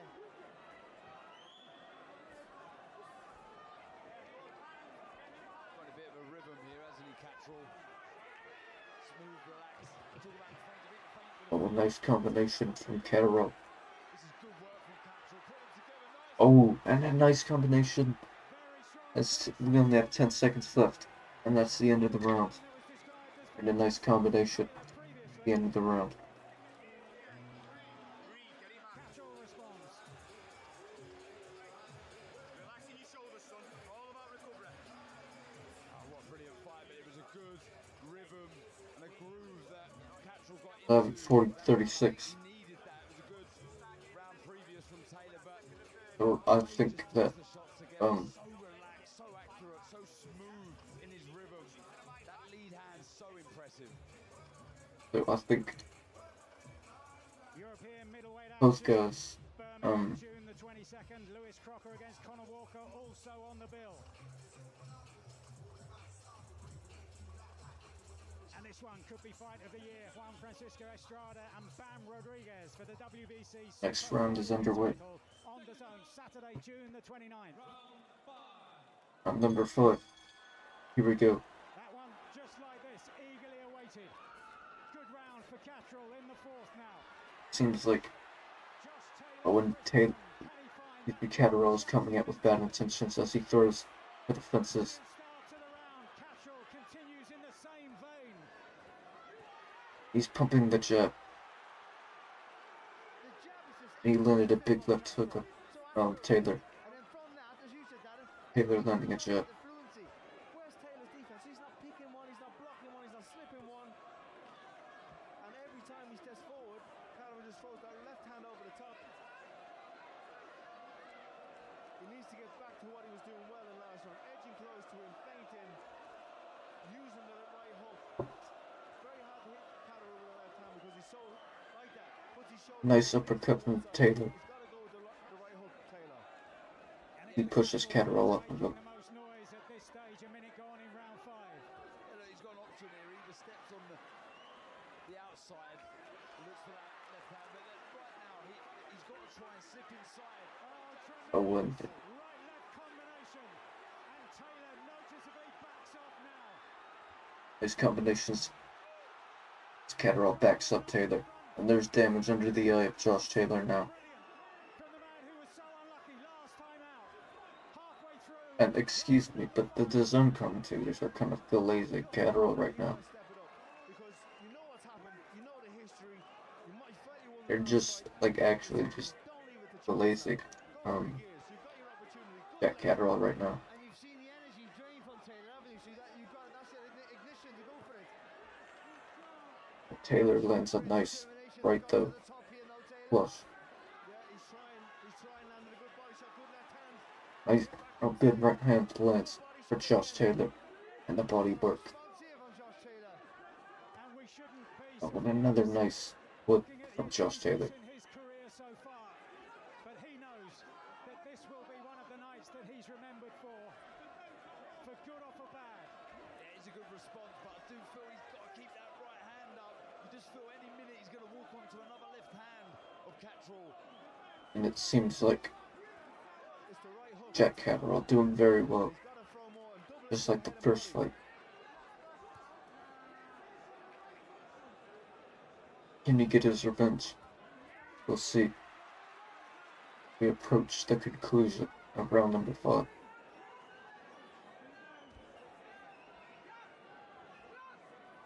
these quiet times as well, where just Catterall's establishing Catterall pumping the jab. Oh, and the 4-5 punch combination lands for Jack Catterall. And Josh Taylor is against the ropes as he holds on desperately. And what a end to the round for Jack Catterall. And this is What are you holding the feet for? this is Letting him steal the last 10 seconds of the last 2 rounds. How do you feel? I'm not sure.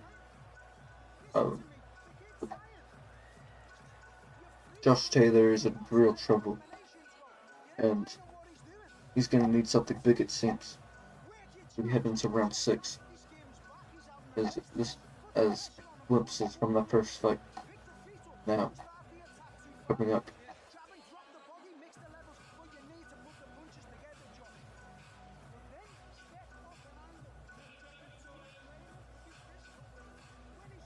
Some people I see have it mixed. I have it 50-45. Some people have it 49-46, 48-47. Trying to drag his man back into the contest. A very impressive fifth round from Jack Catterall. We head into round 6.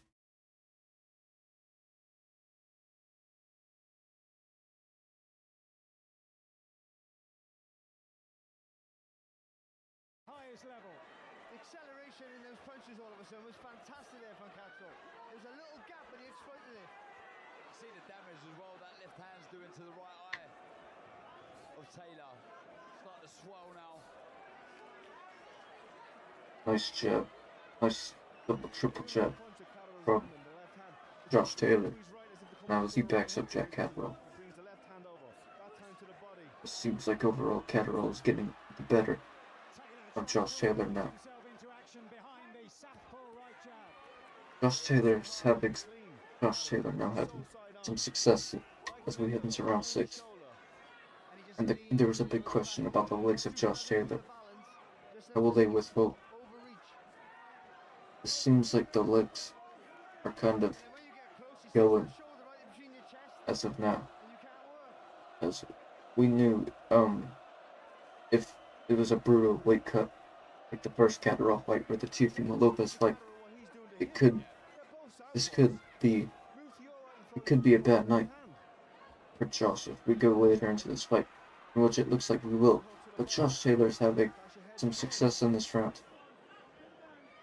Taylor just dabbing at the eye to see if any blood was flowing, because he will sense that eye is beginning to close. And when the eye of Taylor is swelling now, as the Catterall's jab is just blinding.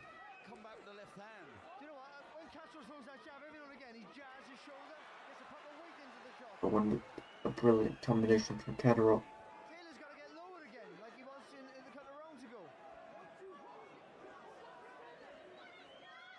A minute left in round 6.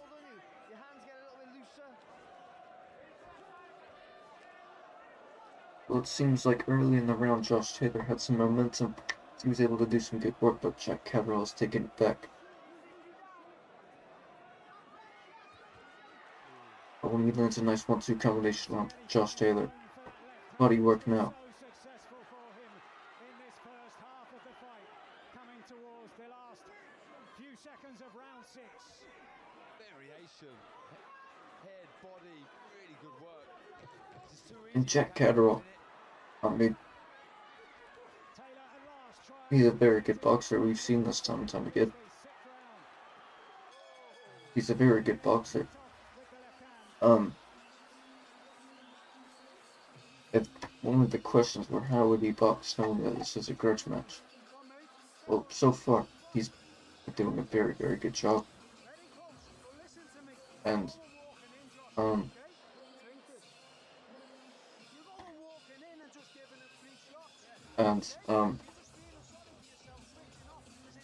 what was I about to say? Yeah, there was a lot of bad blood, and there were a lot of questions on how that would affect Jack Catterall's boxing. Well,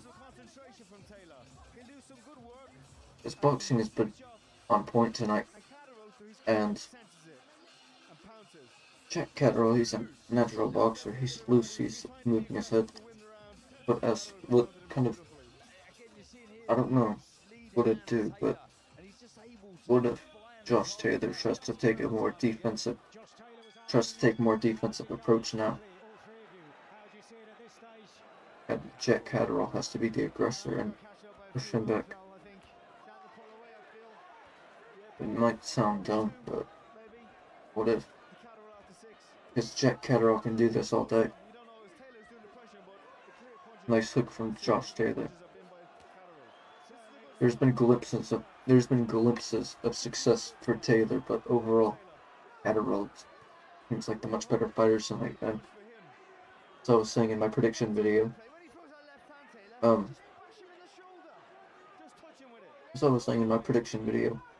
it seems like Josh Taylor just doesn't seem like his old self. whether that's due to the weight cut or just how many wars he's been in, or how many years he's been as a professional. I don't know. Could he be performing better at 147? I don't know. Nice right from Taylor as Jack Catterall holds on now. Body work from Josh Taylor. Good defense from Catterall. Spell of success for Taylor. McNally in the corner was saying he believes that Catterall is tiring.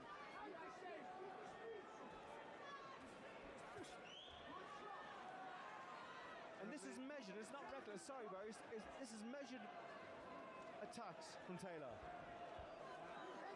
Catterall can't let him back into this contest. Good left hand from Catterall. High from Catterall. That's the shot, the left to the body from Taylor, then he can work back upstairs after. See again, Catterall exiting to his right, lovely jab though. Oh, That's the shot he tried nice shot. a moment ago. And he's landing that right hook too. Best left hand of the contest so far for Josh Taylor. Catterall has to respond, and he does. Yeah, great response from Catterall. Jack Catterall waves it off. Jab and a right hook there from That Taylor punch. as well. Josh Taylor landed a bomb, Gotta keep that but pressure Taylor on takes. him, you gotta keep pushing. Excuse me, Catterall takes it well. That's the shot. That shot there, he just needs to gamble a little bit more with that left to the body, Taylor. Even if he's getting around that right elbow of Catterall around the side of the back. Just keep targeting, you can work upstairs. Good work again from Taylor. Oh, body work. And Jack Catterall holds on. Could he be a little hurt here? This is what world champions are made of. Taylor here now, after some difficult moments previously, applying the pressure. End of that round. And if Catterall is tiring, Taylor is looking to take advantage and raises his left glove as he makes his way back to the corner. Arms down, let your blood flow, let the blood flow. Take deep breath, son. Another one. Okay.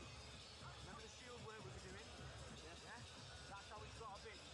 When he goes, bing, bing, boom, singles, and then into defense every time. Singles. This investment's got to go now. We can't have him going gears.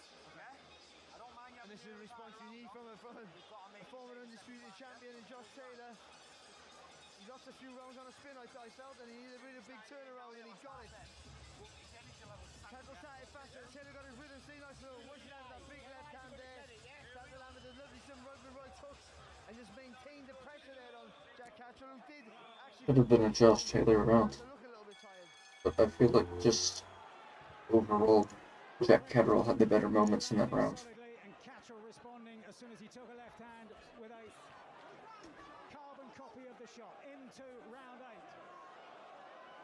In a fight that's including My scorecard, clean cut I'd probably get clowned for it, but I have a shutout moment for Jack Catterall. Their tempo, pace But is really key. could I see it wider? Yes. Can't have another round like that, Catterall. Taylor needs to build from that.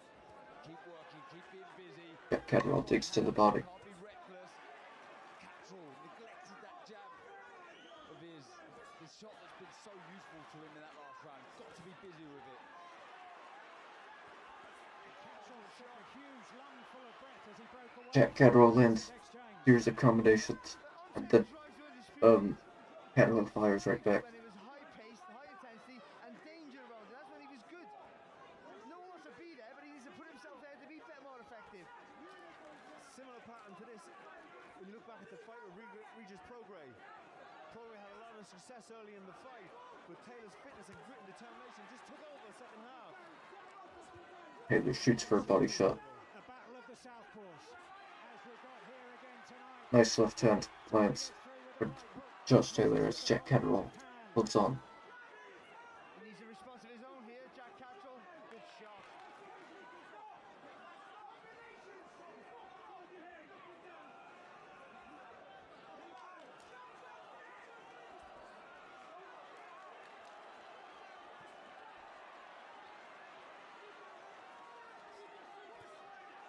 A nice hook.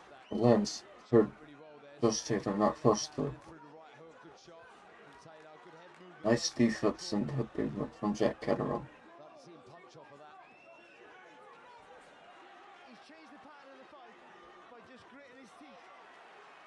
Both guys exchange. Both men landing so solidly in the center of the ring.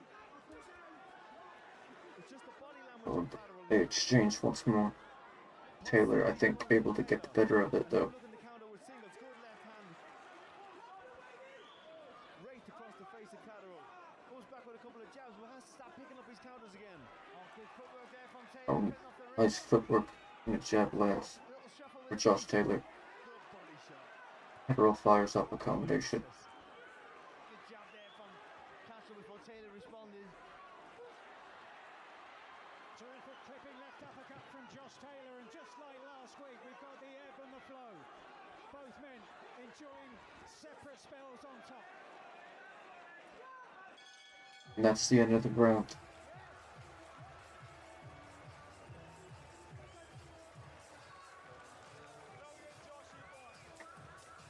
Fantastic, Josh Taylor. Fantastic. Looking really good. Really good. Mate, you're looking like you're the fresher fighter.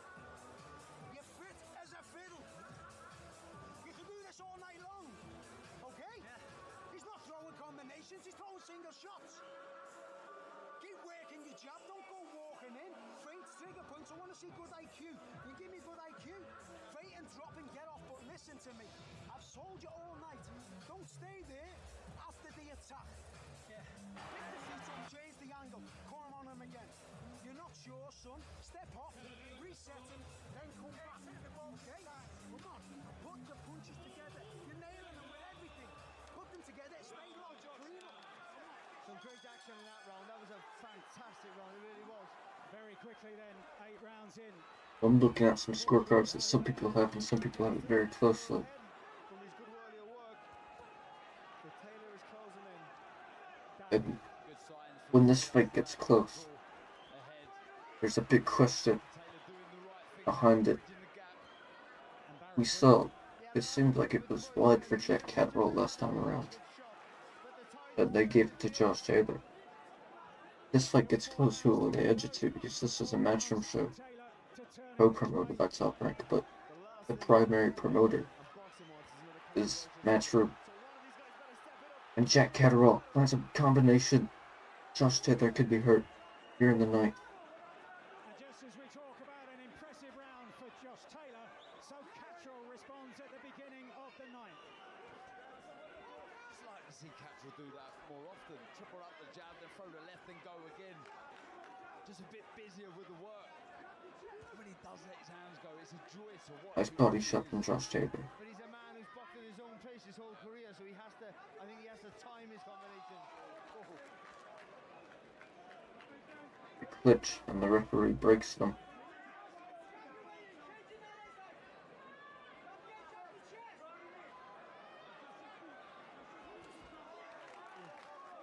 Shot there from Catterall. And you see the difference there. It was Catterall taking his head off the line after he's throwing the shot, whilst he's throwing the shot, whereas Taylor was just Halfway through round 9. Catterall against the ropes. Taylor trying to chase up. Head movement from Catterall. Body shot. Taylor again probing towards the body and forcing Catterall to back off. Catterall responds once again. That crowd is going wild right now. As both guys are landing good shots in this round. He's an instinctive fighter, isn't he? He needs to roll on. And Taylor, Catterall needs the timing coming in. Flash your heads again.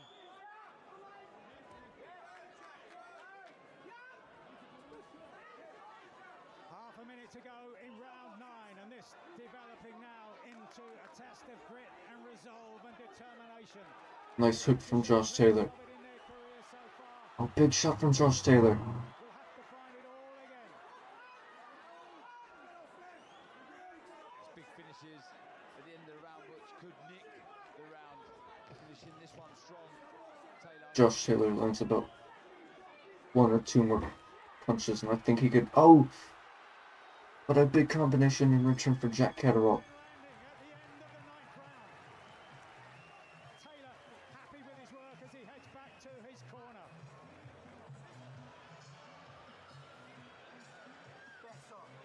Timing, better. I know it's hard now, I know fatigue's kicking in, but you've got to try and get that sharpness and that timing. So you're much better. I think Josh Taylor won that last round. Rather than dropping in like that. Okay. When you can go twice, that trigger, and do it with your eyes. Don't like it. It's all over the place. I hear some people who have it, so it seems like the consensus could be that Jack Catterall could be starting. Josh Taylor could be starting to adjust and really turn up the heat. Can we see Josh Taylor definitively win this fight? Can Jack Catterall get his revenge from that first fight back in February of 2022 as fatigue might be starting to settle? They have 3 rounds left to work. I think Catterall needs a second win because Taylor has fought like this many times before, so it'll be, he might just kick into gear here. Taylor's had those long, hard nights Nice shot from Catterall. against Prograis and against Jose Carlos Ramirez on the night he became the undisputed champion. Can he revive that kind of form here in the closing stages? I'm very interested in the scorecards of this fight if it goes the distance, in which I think it will.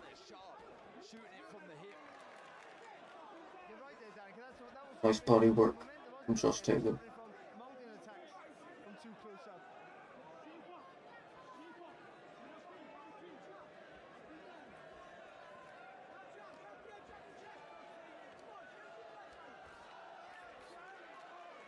Nice jab from Catterall. It's been a big weapon all night. Everything follows that jab. Finds the range, the target with the left hand after the jab, the hook there. Needs to be busy. Needs to keep poking that jab out. I know he's feeling the pace, he's tired, but it's such an effective shot. Said it 3 or 4 times, such a clever fighter. I can see Catterall is feeling the pace, but he's got enough about him to take his head out with the jab, to move his head to his left when he throws the left hand, just like that. And Taylor is just too straightforward. He's just attacking in straight lines, hands up, straightforward, head stays in the same place all the time. When he moves a little bit like that, left and right with his shoulders. Not bad for that commentator. Good jab from Taylor. We need to On the lot. he's a dip down and fought that right hook. But that was a good jab because he stepped in, didn't he? A little on the balls of his Nice head movement from Jack Catterall as Josh Taylor throws a right hook. Catterall is winning this round just by keeping him honest. He's old schooling him. Nice body work from Josh Taylor as he goes to the body and then to the head. Nice jab. 30 seconds left. And the general consensus is that Catterall's tiring and Josh Taylor's coming out strong this round. Managed this round well, Catterall. Nice uppercut.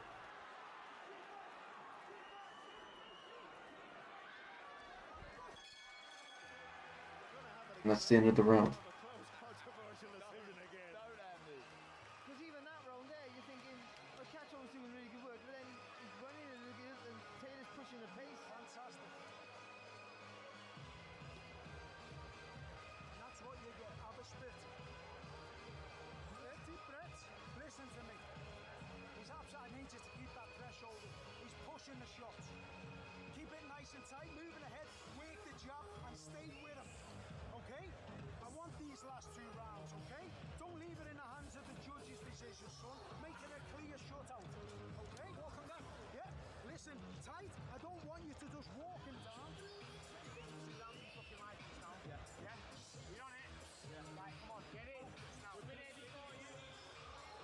Right, round. I think round number 11. Yes, round number 11 now. And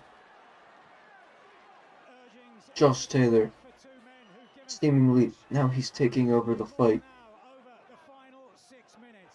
Can we see Josh Taylor go back to vintage Josh Taylor and definitively beat Jack Catterall?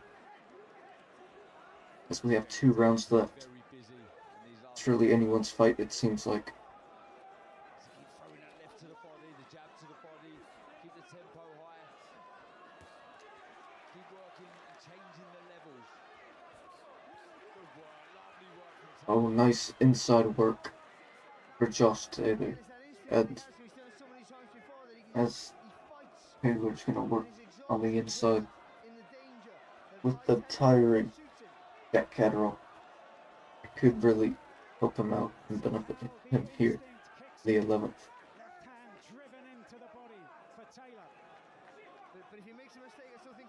If this keeps up, I think we're gonna see a Josh Taylor victory here, possibly. Well, I have it quite wide on my scorecard. But maybe that's just me being a little retarded. I don't know. Halfway stage of the penultimate round.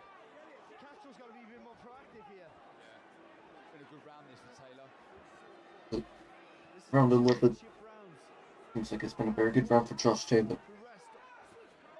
Oh, big shot for Jack Catterall. And Josh Taylor's hurt.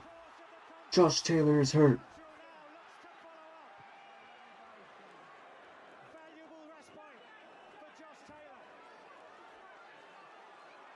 And then it turns into a WWE match. Catterall gets Taylor down, but not ruled a knockdown. Could that have stopped Catterall from scoring a knockdown, possibly, or maybe even getting a stoppage? Either way, it seems like Josh Taylor was getting, and he caught him again. It seems like this round was Josh Taylor's round. It just swayed the judges in Catterall's favor.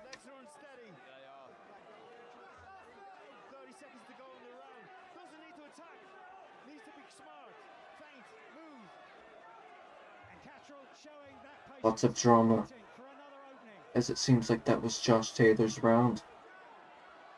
But could that have swayed the judges?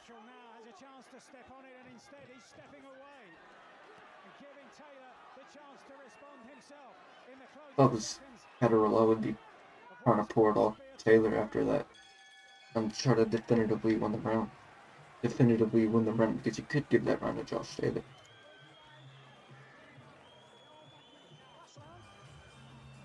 He'll kick himself there, Taylor.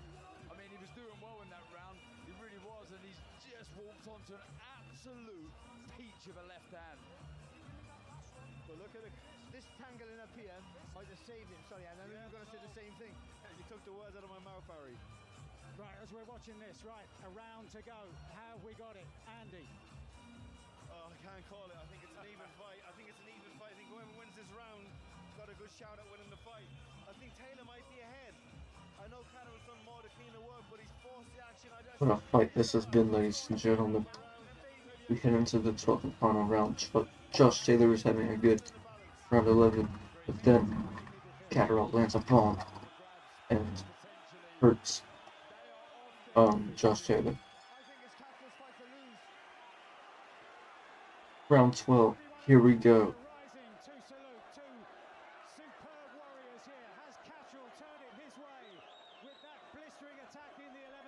Well, I'll tell you what. If this fight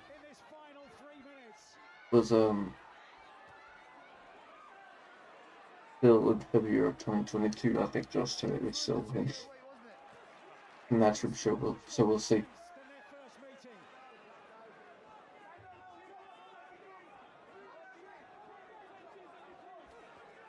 Whatever the result, I'd see it again. I'd love to watch it again. trilogy in this one for sure. Body work from Taylor. And this round for either guy, Josh Taylor or Jack Catterall, could be very, very crucial. Who do I think who do I think needs to win it more? Probably Josh Taylor. Without even making any silly mistakes, you've got to go for it, haven't you? But you have to remain switched on. He can't get sloppy Taylor running in attack, and he can't switch off Catterall. A clinch. Referee breaks. Is this the round? Is this the last half a round that decides the fight? As Taylor goes on the front foot, lands a solid shot to the body, but misses with the follow-up. Dredging up every... Oh, big shot from Catterall as he catches him again. Catterall now again with brilliant counter-punching. He's a left hand again there from Catterall. He caught it flush there, Taylor. Oh, good body shot.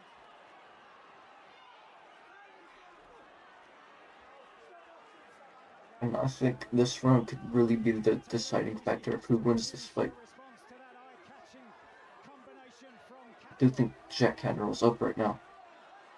But he's the one forcing the pace here. last minute of an enthralling fight.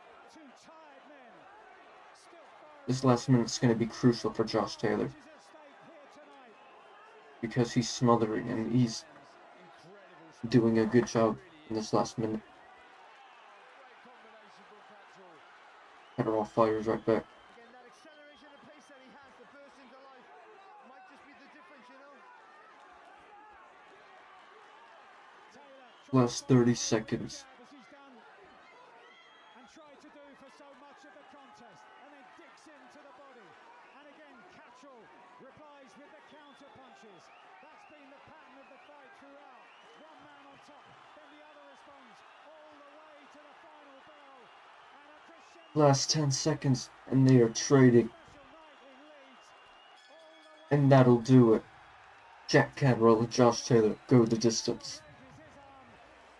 What a fight. Hilarious that Taylor even believes he's won the contest, and we might be heading for yet more controversy here.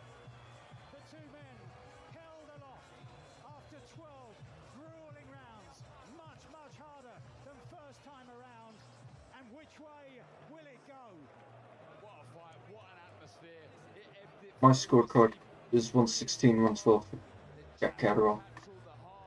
But I could very well see it be 115-113 as well. I see some people having a draw too. Feel that Taylor didn't have that fire in him anymore. All the heart really had, you know, and what he showed in the last fight when he couldn't really pull the trigger.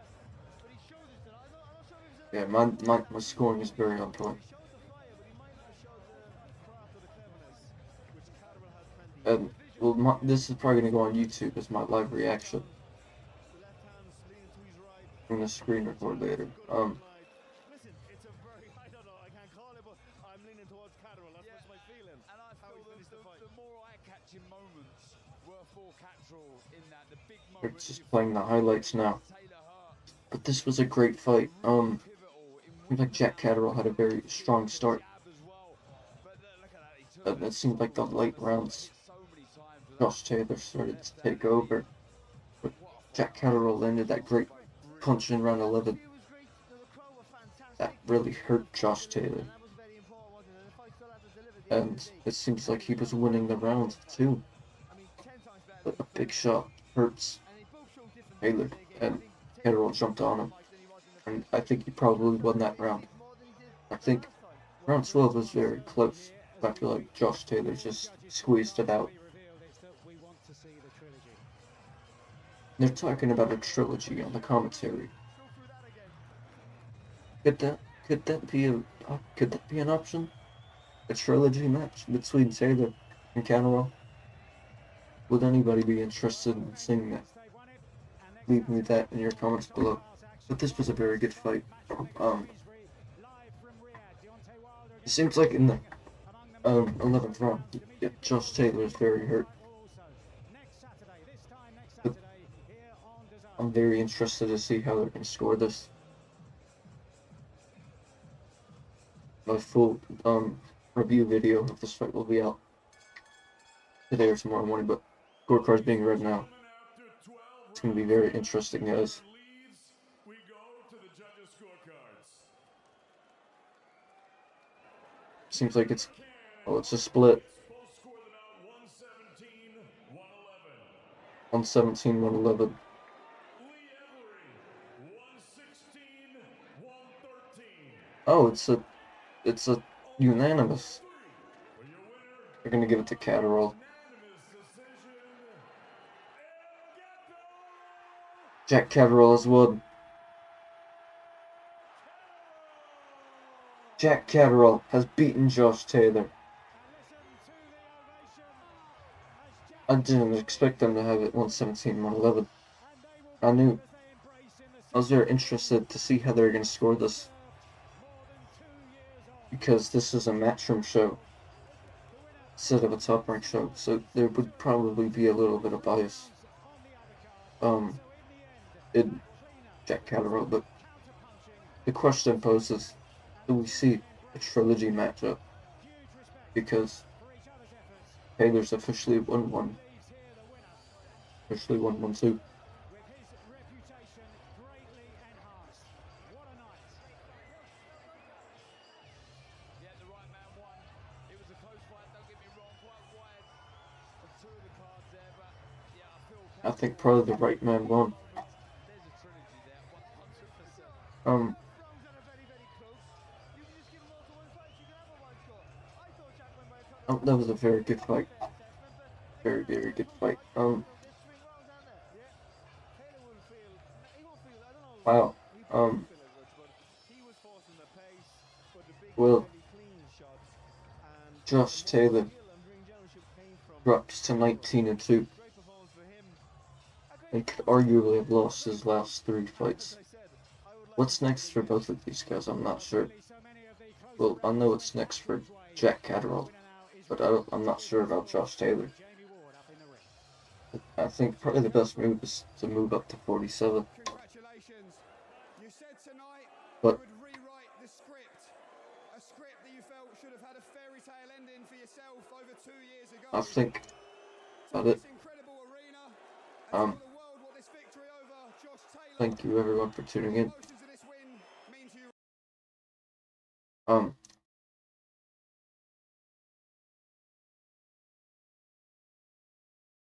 Very good fight. Well, Jack Catterall officially has a win over Josh Taylor. And I got my prediction right as well. I said Jack Catterall will good. 115, 113, so 117, 111 range in. Well, got that right. So, pick right.